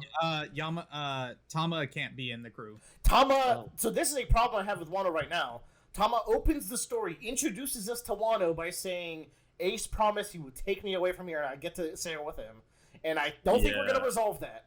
Or maybe the story is Tama wanted to leave Wano because it was genuinely the worst place to live in all of One Piece when she lived there. And now that it's a better place, she can actually just chill and grow up a little bit and have a childhood. And I You know think what? Luffy, like the whole reason Luffy, that big line he said to Kaido, I'm gonna make this a country where my friends can eat as much as they want. And I think he was saying that for her. Yeah, I mean Tama's the emotional motivation aside from Momo. It is Tama, and I think Y'all know why, right? Huh? Why? Tama's actually the main villain. Oh my! Oh. What is this? What is this? It's new development. Luffy ate one of her cheap fruits off screen, and Tama controls Luffy now. Bradley, welcome to the witching hour. Because he's a Zoan, dude. No, everybody chill. Bradley's Everybody fucking chill. It only works on Smiles, not True Zoans. Okay. That's why she couldn't feed Kaido the thing and win. Okay. Why does it work on wild animals, Willer? Because they're Because animals. they're animals, you moron. What are you doing? So it works on animals, Yes. but only Smile humans. Yes, because they're not a full devil fruit. I don't know. Because They're they're animals. more animal than people. Yeah, they are more. Look at Hamlet the Giraffe Man and tell me that is more of a human than an animal. Look at Centaur Look at ladies. Gorilla Fist, who does gorilla punch, where the gorilla punches him and then the gorilla punches him. That shit's good. Oh, that's kind of Man, fun. Wait, why does it work on the half centaur woman then? Because she's a smile. Yeah. She's more horse than lady. Yeah. Horselina. Is that what her name is? That's what they call her. Her name is Was that- Speed. They call her Okay. Horselina. Her name is Speed. I would say, was that her name before the smile through? That's kind of fucked up and convenient. All of this is just kind of fun. Like, just Wano has a lot of fun stuff going on, a lot of characters. You could cut out a lot of those smiles, for example, but it was kind of fun to like see what stupid design Oda would make next. And Man, they that was didn't so good. They didn't overcome their stay too much, I think. Yeah, I think Oda's like, I have an idea for a bunch of minions. Here's it. And then Oda's like, I'm going to draw the most cool-looking ninjas you've ever seen, and they're going to do fuck all. They're going to be there for Hyogoro to kill 5 of them mid-fight, and that's it. I think Wano, the strength of it truly is the themes, and I think people haven't picked up on what those themes were yet. I don't think it's dawned on the people as a whole. So I'll go through some of the ones I found. It's like, the haves and have-nots and resources is a huge part of this arc. Like, Wano's the most poor country in the story, deliberately deprived of resources because Orochi wants to punish the people of the country. And then also it ties into Kaido. A problem with Wano is that Kaido's flashback was not too long enough. It was the same length as Katakuri's, for example. But to counter that, Kaido did a lot throughout the story that gave it you understand his character. He doesn't need the Doflamingo flashback because he's doing so much. Insights with Yamato's flashbacks as well. Yeah, but aside from that, Kaido grew up as someone who had to war to pay the celestial tribute to be a recognized country. the Celestial Tribute is actually introduced in the chapter that Wano begins. It is something that's brought up by Marco as he's talking about the island that Whitebeard kind of made his home base is not part of the Celestial Tribute, so it's prone to be attacked by pirates, and the Marines won't help, and all the things that come along, so they can't pay for it, right? So Kaido had to war to earn that right for his country, and I think he brings that into, like, if you don't have the will to fight for your resources, I have nothing but contempt for you. You're a slave. At least you're going to make weapons so I can overturn this world. And I feel like people are like, I feel like these elements of Kaido aren't fully explained. It's like, just reread the arc and keep that in mind. You see it throughout his dialogue. Like, that's the kind of person he grew up to become. But ultimately, the main theme that I think makes Wano super good is identity, where so many characters in this arc have to go through a shift of becoming the person that the world needs them to be. So Kaido needs to be the person who's going to bring Joy Boy into the world as, like, that oppressor. Momonosuke needs to become the shogun despite losing his childhood. Like, they're all sacrificing Sanji. Sanji is wrestling with, like, should I be a cold killer if it means I can hit women and fight Queen and not have any problem with emotions? Or should I be the same goofball that I have been that can't fight women and loses to Black Maria, who's much weaker than me? Like, Zoro the masochist finally needs to fucking die because that guy's got too many plot armor. Zoro becomes the racist he's been building up to be the whole series, where he's like, I can't cut this man if I don't know his race. But I have a question. Riley, what did you think when the Grim Reaper showed up to Zoro? Dude, I was like, is this actually fucking happening right now? And we still don't know if that was actually fucking happening right He's now. alive, though, but we don't know what's happening. Yeah, what happened? That's the thing. Nothing happened. You have fantastical things in One Piece, like giants running around, devil fruits. But then there's the stuff that's mythical, even to the people inside One Piece, like the Klabauterman, and I guess actually, that's a good point. That is a really good point. The Klabauterman is something that existed, we just kind of forget about. Yeah. The Klabauterman's the spirit that lives in a beloved ship, so that Mary had a the like weird fairy thing. Yeah, the weird fairy thing. Okay, other identity things I have to bring up because I brought up the main one. Yamato needs to decide, like, am I Odin or am I going to be something new? Like, for Luffy, am I just going to copy Odin? The scabbards cleaning themselves up. Odin chasing something more important than staying. There's a bunch of gender identity stuff in the arc with Yamato and Kiku, and Oda made sure to make that an important part of last chapter, where it's like, why is Kiku not mourning the death of her sister or her brother? It's because she's in this bath scene where Yamato's with the boys and Kiku's with the girls, because we're saying fuck everything, like, where identities are not so clear cut. And then you also have, more importantly, Luffy. This arc turns Luffy into Joy Boy, and it's not something he wanted. It's not his dream. But it's something that the story has pushed him into becoming. He awakened that power, and it's just super interesting that this arc, where, like, the people of Wano are literally slaves to build weapons for Kaido, and Luffy becomes the freer of slaves. Like, he takes up that mantle in this arc, and it's all for selfish reasons. He wants people to eat whatever they can, but, like, that's the energy that it takes to awaken the fruit. At least that's the vibe I get, because Kaido says an awakening is you reaching the same wavelength as your fruit, like your mind reaching the same wavelength, and all that. And I think that's the main strength. I think there's also good fights, but they're also not, like... It's got some good fights, it's got some mid-fights. I think Sanji's actual fight's, like, one of his worst, for example. But on the contrast, like, I think Zoro and Robin have really good fights. I think Frankie's is fine. I think Nami's is bad. And Usopp got to do very little this arc, which is why I hope he gets to... He got Dressrosa. This isn't Usopp's arc. That's the thing, like, Usopp got Dressrosa, Brook got to do cool stuff in Whole Cake, and they're both kind of, like, the two least important. For like, Usopp's definitely stronger than Sanji right now. Like, Usopp's... What are you what? Like, Usopp's actually the big three. Sure, whatever. And then we also have Roof Piece, the Big Mom fight, and the Kaido fight. And I liked all three of those. Don't forget Railgun, my kid. I could never forget Railgun. I just mentioned the Big Mom fight. It's like the coolest part. Railgun.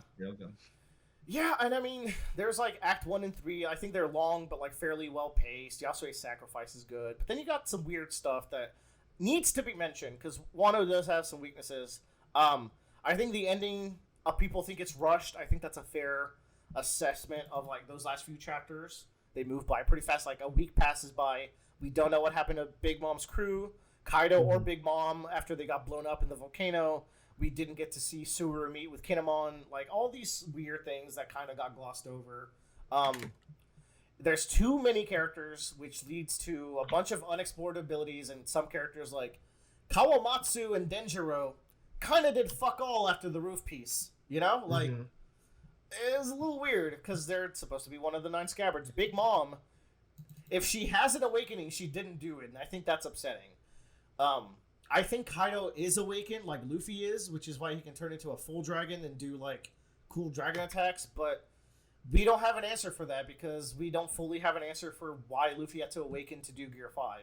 A lot of people complain about like, and I actually think this is confusing too, like what's the difference between advanced armament hockey and advanced conqueror hockey, because we get both of them in the same arc.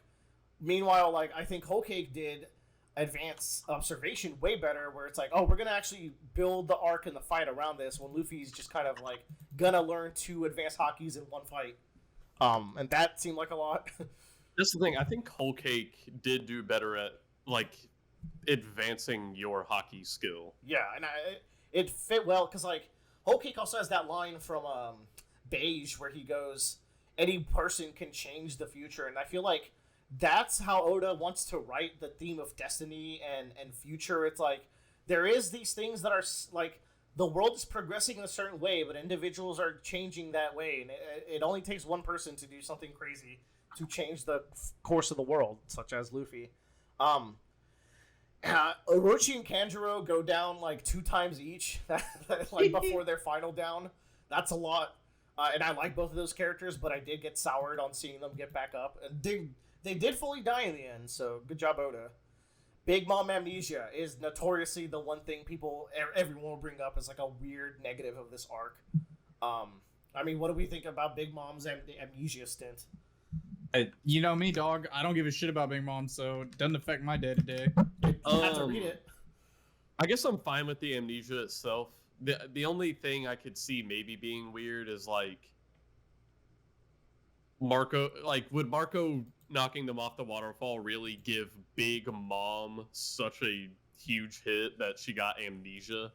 Yeah, I guess like she's prone to head hits because Queen hits her in the head. I don't know. It is weird because the most notable trait of Big Mom is that she's an unstoppable tank. So I don't know. That's the only downside I would possibly give it is I feel like she's too tanky for that. And like, what did the amnesia accomplish? Like, it put Big Mom in Udon so she could sort of help Luffy break out. Her and Tama are best friends. And then it made her and Tama best friends. And the other thing people hate about Big Mom is the mothering mode that she gets into with Tama. And I didn't hate that as much because I was like, I mean, that kind of is her character. She's got like I was about to say like kids. She's not mean. She's not mean to all her children. Like she likes people that are nice to her. That's kind of Big Mom. But I think it works well where it's like this character is gonna be working for Kaido, but she's also chaotic. So she also helps the Straw Hats inadvertently by giving them Zeus by accident and taking down one of the Toby Roppo. Which the Toby Roppo were cool, but I think underutilized. Is that fair to say? I don't know. Yeah, I think the weekly readers hyped them up a lot because they were introduced. We're like, oh shit, these guys look so cool. They all got taken down by the Straw Hats without them really sweating very much. Aside from King, I think King was taken down by Zoro in like a pretty fair like drag out fight. But like King's not Toby Roppo, so. Right? I mean, but then all of them got just bitched on. Like Jinbei shit on Who's Who. Frankie only sort of struggled against Sasaki. Robin crushed Black Maria. Like it was kind of a blowout for what should be. I don't think Robin crushed Black Maria. Like Robin, like after that fight, was literally passing out. Brooke had to carry her everywhere. Yeah, you know, Black Maria got some good hits, and I'll make that one. I mean, that's also why it's the best Toby Roppo fight is Robin's. Yeah. I don't know. I wouldn't put him up there with like. Where would I don't know where I would rank him among the other arcs like villain characters. They're probably like low top 3 or something, but I wouldn't be able to place them. I do think like None of them awaken. That kind of feels. I see why people complain about them in particular not awakening, where it's like, we've seen Zoan awakening since Impel Down, but how come the crew that is all about Zoans, none of them awakened as far as we know? Well, They're fake Zoans. No, the No, Toby they're Rip not. are real Zoans. Yeah. Maybe they got some. Maybe the horns don't let them awaken. Nah. That's the other thing too. Is like Zoan Awakening's like we see him in Impel Down, and we see Luffy's Luffy's and his is completely different. Yeah. from Impel Downs. and but we don't get to see any other awakenings. Like we may have seen Kaido's, but have we seen I Kaido's? think we saw Kaido's. He talks about Like, it like he that- knows. But the yeah, fact that we're that's- questioning this is kind of a negative. Yeah. And then I think Big Mom's awakening is Soul Pocus, where Yes. I think naturally she can take her own soul and put into stuff, but Soul Pocus lets her take other souls. We're gonna go with that Yes. until Oda has to say it in the SBS. It's like, why didn't you just you Okay. have fodder talk all the time? Why didn't you just talk about that? Okay, Impel Down. What happened there? Magellan. God, he's so good. He's so good to me. Bon Clay. God, he's so good. Jimbei and Chains. Crocodile team up. Ivankov. That's another one. Inazuma. Man. It's easy to forget Inazuma, but he was like the other sane person in that crew. It's like the only chill one too. Yeah. Like, they just walked up, it's like, all right, let's do this. Impel Down was fun. I think when I reread it, It's kind of 25 arcs of perfection, TBH. 25 chapters. Yeah. 25 marks would be a lot of. Oh yeah, 25 chapters of perfection. god. I wish I had 25 arcs of Impel Down. I mean, shit, we're talking about 31 arcs, and if half of them were Impel Down, it would still be a better series. Yeah, we haven't made progress on this thing in an hour. I just want to let you know. We're gonna. I said we're gonna talk about 2 arcs, and then we're gonna finish. I'm sorry, Joe. We have to talk about Wano. It's the longest one. It's true. Yeah, Impel Down's fan-fucking-tastic. Yeah. I can't really think of a weakness. Maybe too many of those blue gory jailers. I noticed flipping through the story. Oda loves introducing do you remember that in Enies Lobby there's a group of guardsmen that have attack dogs, and they have a whole half chapter dedicated to introducing these weird attack dog guards. You don't remember that because it's not important, but Oda does it so that the Frankie family can get a fight. The Frankie family's in Impel Down? Yeah? I said Enies Lobby has the attack Yeah, he dogs. did say Enies Lobby. I thought you said Impel Down. But yeah, the blue gory and the weird chimera animals, they're there to have stuff to do in these floors. So you could cut them out, but there's a reason why these things exist. So it's that's why it's just world building. Yeah, I It's suppose. it's like the children being brainwashed. Hunter- it's just world. Dog Hunter Island is the next arc where they meet those guards again. Oh, so funny.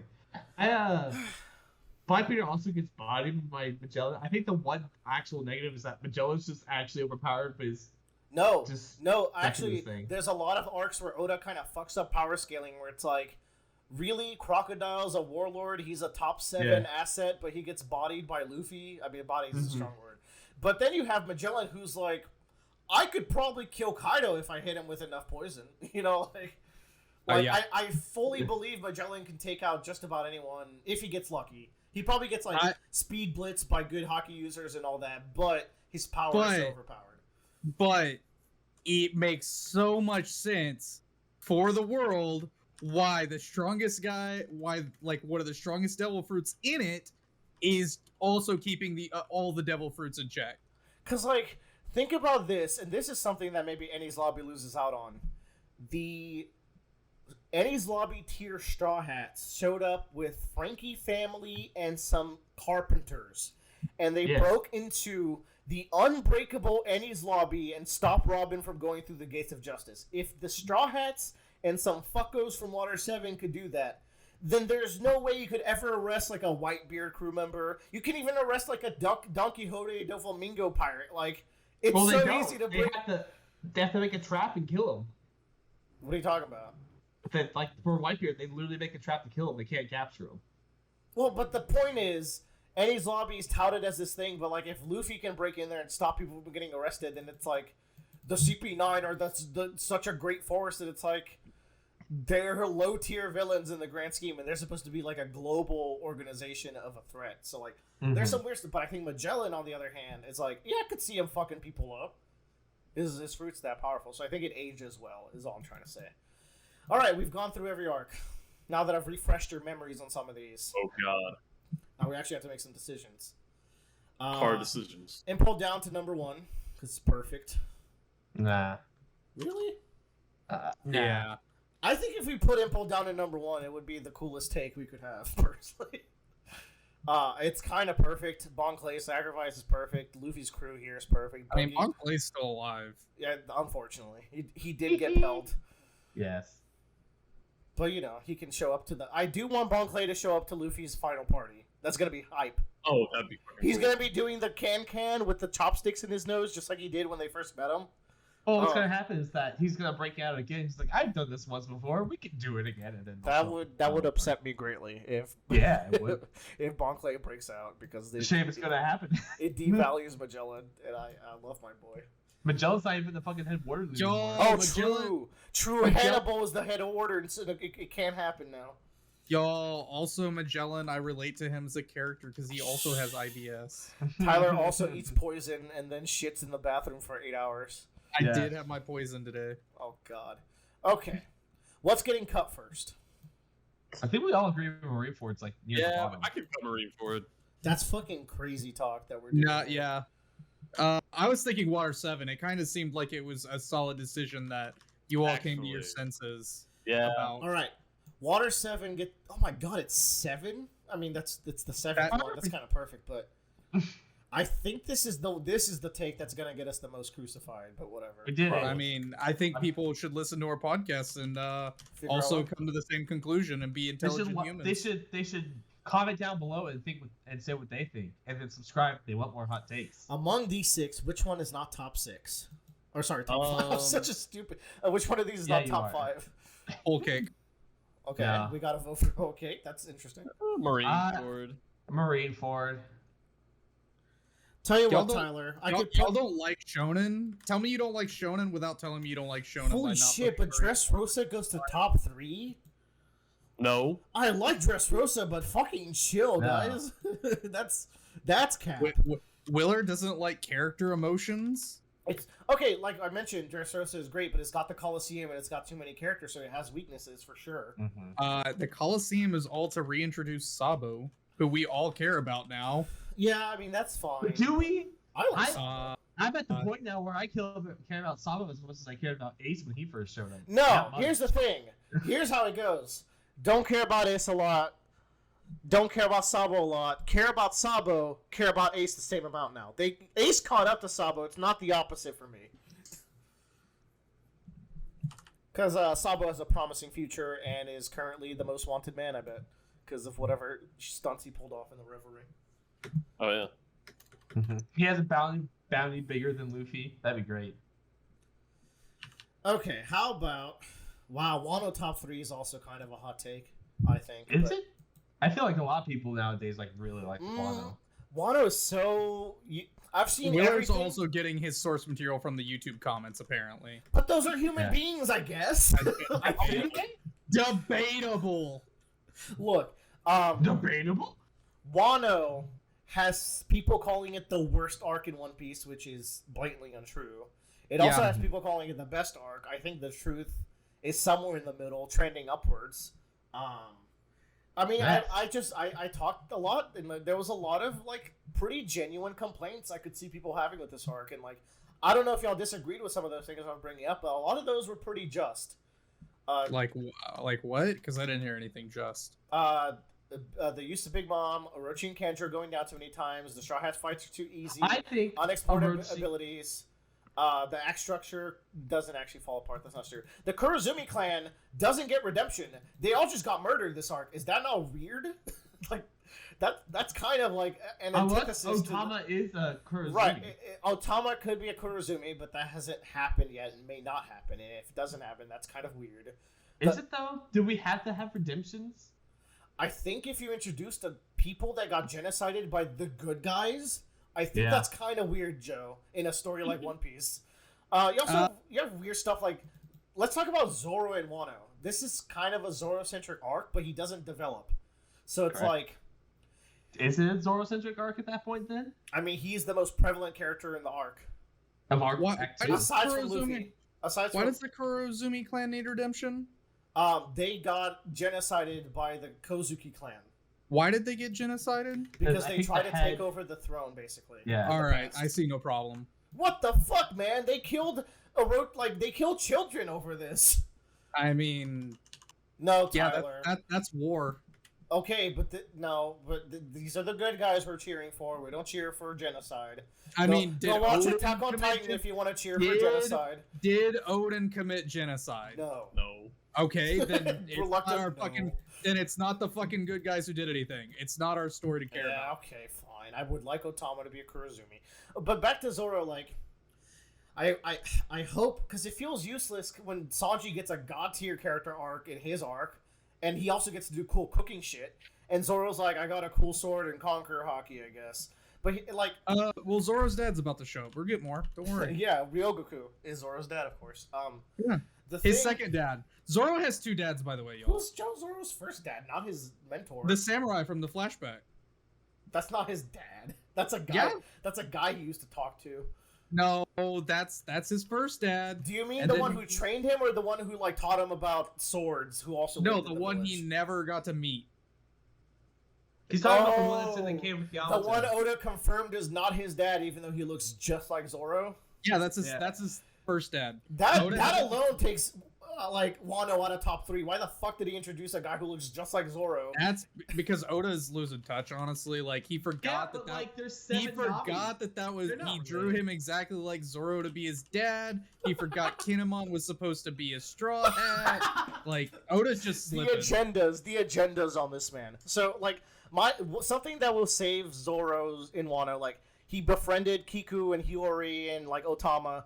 I hope his takeaway is that he like takes the culture of Wano and takes it into the final saga, where like he remembers some of the memories he made here, some of like how the samurai are willing to fight with their Tsunachi lifestyle. I hope that's the takeaway, because if he goes on through the rest of the story being the same Zoro from the start of Wano, I think that is a huge miss on a Zoro-centric arc.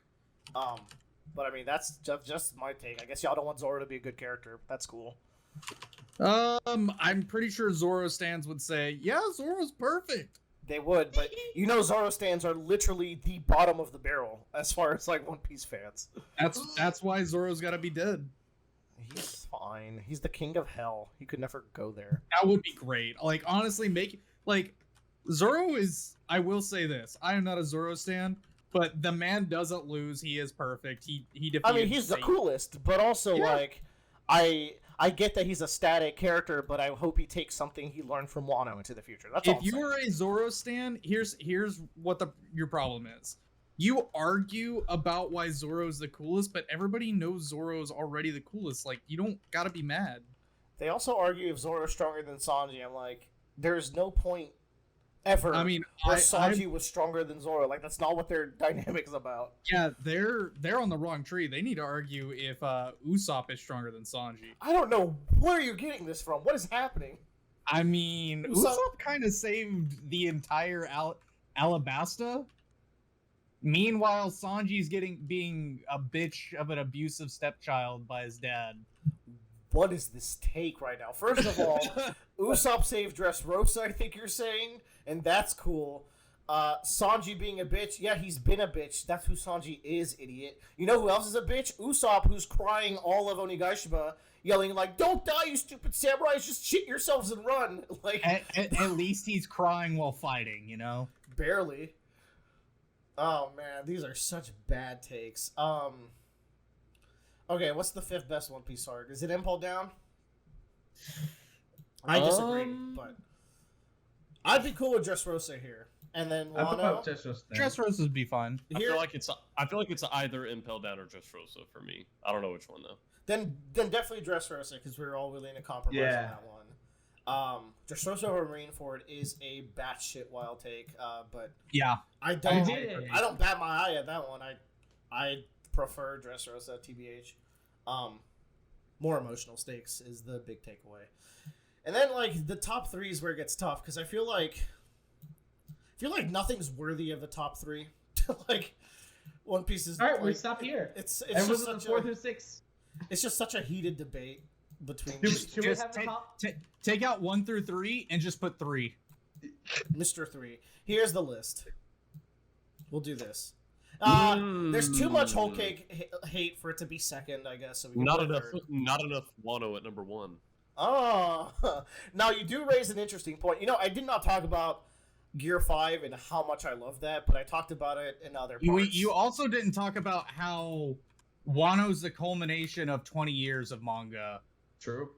Yes, but that's actually a knock against it because the tension was. If you will ask the grand like everyone who reads One Piece, a problem with Wano that comes up often is the tension and the fact that for all this build-up since Punk Hazard, things went fairly smoothly for the raid. The thing that they ran into problem the most was that the palace was catching on fire and that Momo needed to move the castle. And like that is less tension than other arcs. Like Dressrosa had more tension, Whole Cake had more tension, Enies Lobby had more tension. But this is No. I need to know, in what other arcs did some of our main heroes die? No What? arc. I mean, Exactly. So how is there more that has honestly been my biggest complaint with all these channels I've been reading about. I'm gonna go off for a second. Yeah, do it. People are like, it didn't fail, and these are the manga. Like, I am rewatching all this anime. I'm like, dude, these drama points that the tension is driving in Wano is ridiculous. It's just so much better portrayed in the anime. I just don't. I think even the anime can't save the fact that none of the scabbards really live up to a character like VV. Even Rebecca got more emotions out of me than most of the scabbards, and I fucking hate Rebecca. So, like, that's not good. That's not a good look for the scabbards, man. Momo's good. Momo and Kinemon, mwah. Yeah. But there's just too many of those fuckers. And the tension, when people died in this arc, Tyler, there was debate for weeks if they were actually dead. Bradley, I don't know if you felt this one. No one knew that Izo was dead until he was pronounced dead the last chapter. Also, I thought I knew Ashura Doji died because like I had a strong feeling because like the way Oda drew his like charred corpse, I was like, that looks pretty bad. That was kind of dead. Yeah. But I couldn't be sure because Kanjuro got up, Orochi got up, Kinemon died twice this arc. He's fine. Actually, if Kinemon died, this arc would have been number 1. If we're being honest, I think that would have tied all of these loops together more nicely. Kinemon did die. He's not in the Straw Hat crew. You're such a salty bitch. They need a clothier. They need someone to give them clothes. Tyler, they've gone 900 chapters. Bradley, what else does One Piece have other than drip? Boobs. Exactly. So Yamato joins the crew. But Yamato doesn't even want her own boobs. Yamato's fine being a guy with boobs. Yamato's completely fine being a guy with boobs. You're right. Like we established, Yamato's a futa, and they're very happy about it. I mean, Joe, what do you feel about? I mean, we could also take Impel Down and do this as a top 3. Down. I mean, it's called Impel Down. I mean, that's why I said at the top of the hour. So I mean, I'm sorry, Joe, that the rest of us had to I didn't know what my order was. Fuck off. That's fine. I was saying, like, we're back to where we started once again. Okay, Joe. Let's just talk. Let's talk like 7 minutes about Little Garden, and then just speed through Whole Cake Island and Wano. Let's just not even talk about them. Oh, we did. Once again. Actually, they had the longest stretches of talk, but you're complaining about it. So I'm just doing the due diligence. All right. Fuck. This is fine. Where it is right now. Enies Lobby is number 1. So boring. Yeah, definitely should be Wano. That's my god. That's 3. Here's the thing. Everyone puts Enies Lobby and Marineford as number 1, and for good reason. They're incredible. But I think people will binge through the pre-time skip, catch up in Whole Cake Island and Wano, get into the weekly grind, start watching YouTube channels, and be like, "Oh shit, I want this theory to happen, or I want this theory to happen," from people that have to make weekly content. Like, You understand YouTube channels, not including us, because we don't do weekly One Piece content. They have to put out content, so they have to put their opinions out all the time, right? So I think people latch onto those opinions, they get tired of the weekly grind, and then they go on to hate these arcs, and it's like, Enies Lobby has the dog squad that had no reason to exist, so like, you're pretending like this is a perfect arc, but it's not. Also, they literally gave him Robin's keys for no reason, but yeah, take it out. no, hey, hold on. My rant, it was vetoed. my rant was not to veto that. I was just saying. I mean, I agree with you. Good rant. Look, my favorite arc is Whole Cake, but very close to it is Enies Lobby. Bradley and you don't like Whole Cake that much. I don't think Wano's top 3. I think it's top 6. Top 6 is super fair. All right, so here, let's make a good compromise, okay? Marineford to number 1. Let's just be boring. Nope. Let's make a good compromise. Y'all ready? Make a 4. Just make a 4, and that's it. Huh? Just make the row below that 5 through 6, and make the row above that 4, and that's it. They all tie for 4th. Oh no, that's cheating. So here's what we're gonna do. Enies Lobby goes down to 4. Whoa! Whole Cake stays at 2. Wano stays at 3. Impel Down goes to 1. No. Joe is the only no. Come Impel on. Down goes to 1. Wano goes to 3. I don't know what's happening anymore. Enies is number 4. Whole Cake stays 2. Bradley, you don't believe Enies Lobby's number 4. Come on, man. Robin saying she wants to live is peak. Oh no, Enies Lobby's definitely top 3 for me. I mean, if Bradley, among like these 6, what would be your top 3? I don't think we ever asked. Dude, because like, so I think Usopp burning the flag is among one of those images in my brain that is just like One Piece images. That's like Goku going Super Saiyan, to be honest. Man, hearing Bradley put Wano at 1 is I did not expect that. I think my top 3, and that's the thing, it might be recency bias on Wano for me. I just binged it. Wano is the fastest one Bradley has ever read One Piece. As far as a chapter per like day passed, for sure. Like Bradley read Wano quicker than he read everything before Wano. I think you're right. Whoa, we've been doing this for 4 years, right? Yeah, that didn't make any fucking sense what I just I think wait. Yes. I think my top 3 would probably be, at least how I'm feeling it right now, Wano, Enies Lobby, Whole Cake. Okay, Whole Cake definitely goes to 3rd. Sorry, Joe. I disagree with this, but this is gonna get clowned on so much if Wano's first. You don't understand what weekly readers fucking get. And I mean, Did look, you just argue so much about weekly readers? Yes, but I'm just saying our comments are gonna be a disaster. That's all I'm saying. They're wrong, by the way. Willard, we get like 2 comments a video. Humble Actually, yourself. the tier lists are the only ones that get comments. I also don't understand why you don't like controversial comments. I love it. I'm actually just playing it up. I know this is going to be fun. No, it's mostly that I don't think Wano... Because, like, again, I mentioned all these weaknesses, but when Bradley puts it at 1, and he read it in a binge, right?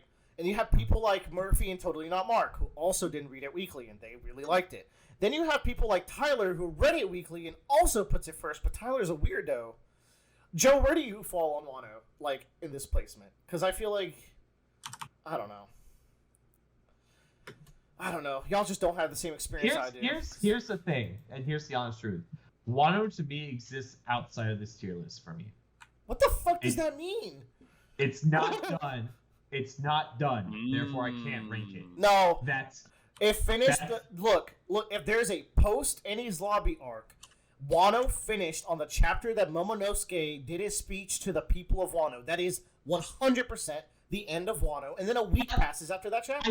I think if you're saying that, then it needs to be pre-Onigashima, Onigashima. And that, to me, there are 2 big differences there. Because there's a 3rd arc that's coming up.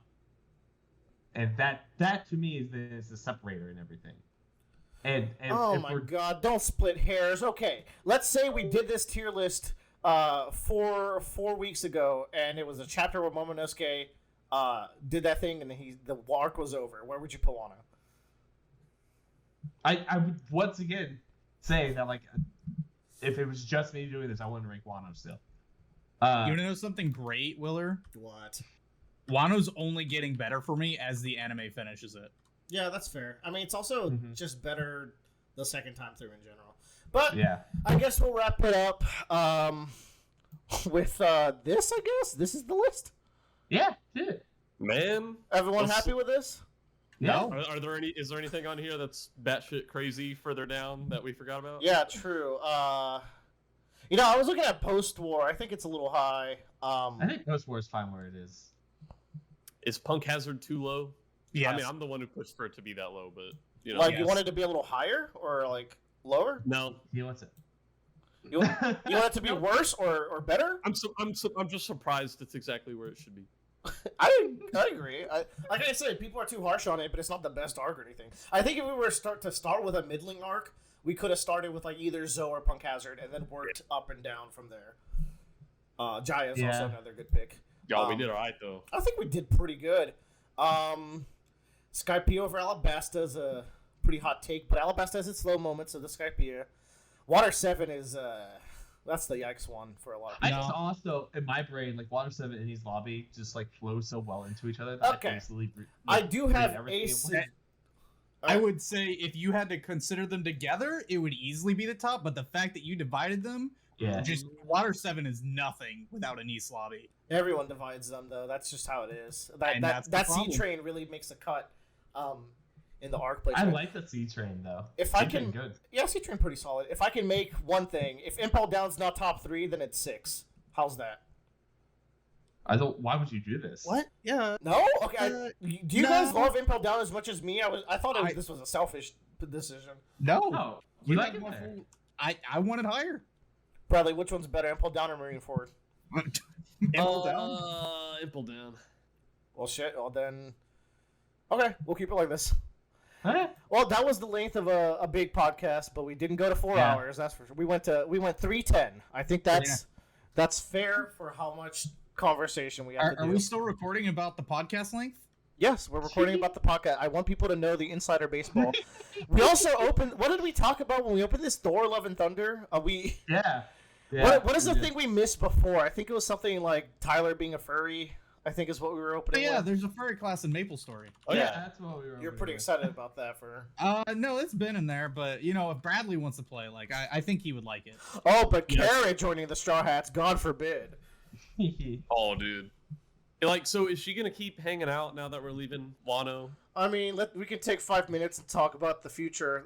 Bradley, also, this is Bradley's official welcoming to the Big Boy cast. Welcome to the Big Boy cast. Yeah, on the break weeks. I think if it depends how the next few chapters play out. If we roll right into the final war, then Carrot comes because I think almost everyone's going to show up for the last war. Yeah. I think if we go to Elbaf next, Carrot stays. Like they'll split up.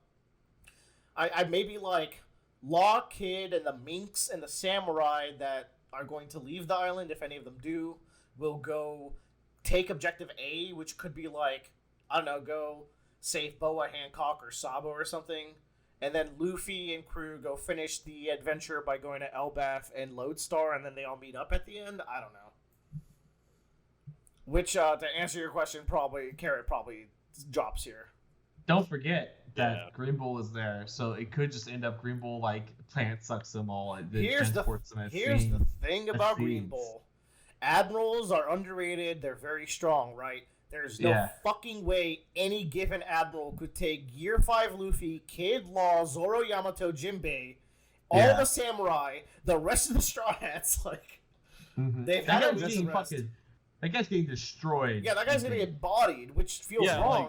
Like, realistically, the only person who could take, like, all of our allied forces put together right now, I think, would be Blackbeard's crew. I guess, like the whole crew, maybe. If it was literally everyone. If it was his entire crew. If it was 2 admirals, they take it. 1 admiral, I don't think so, man. Yeah. It's not even an admiral with a crew. It's just one guy. Maybe Yeah. he shows up and he ganks Luffy, and like that would be a valid way to do it. But also, he's a plant man, so maybe he uses the plants to make an int army or something. But there's no plants on Wano because everything. Actually, I don't know if you noted, but he's creating vegetation in Wano as he's moving through it. Cool. Which is interesting, because like maybe he's trying to get Akainu's favor, but as he's doing it, he's also doing it good and healing Wano by accident. So that's kind of a fun thing. Anywho, maybe he just sucks Luffy dry, and gives him the good suck. That's how he loses his fruit, and then Luffy has to go the rest of the way just with his hockey. Just kidding. There's no way that happens. This covers our the podcast that we skipped. Like we skipped a break week because we started the 4-week break, and you just got it in the last 5 minutes. So hope y'all enjoyed. And that's it. You can all be free. Thank you for doing this. This was a lot of fun. Dinner time. Bye-bye. All right, Bradley, you gotta keep up. You keep it up. gotta keep reading I'm gonna be a every good week. boy and only read on Sundays.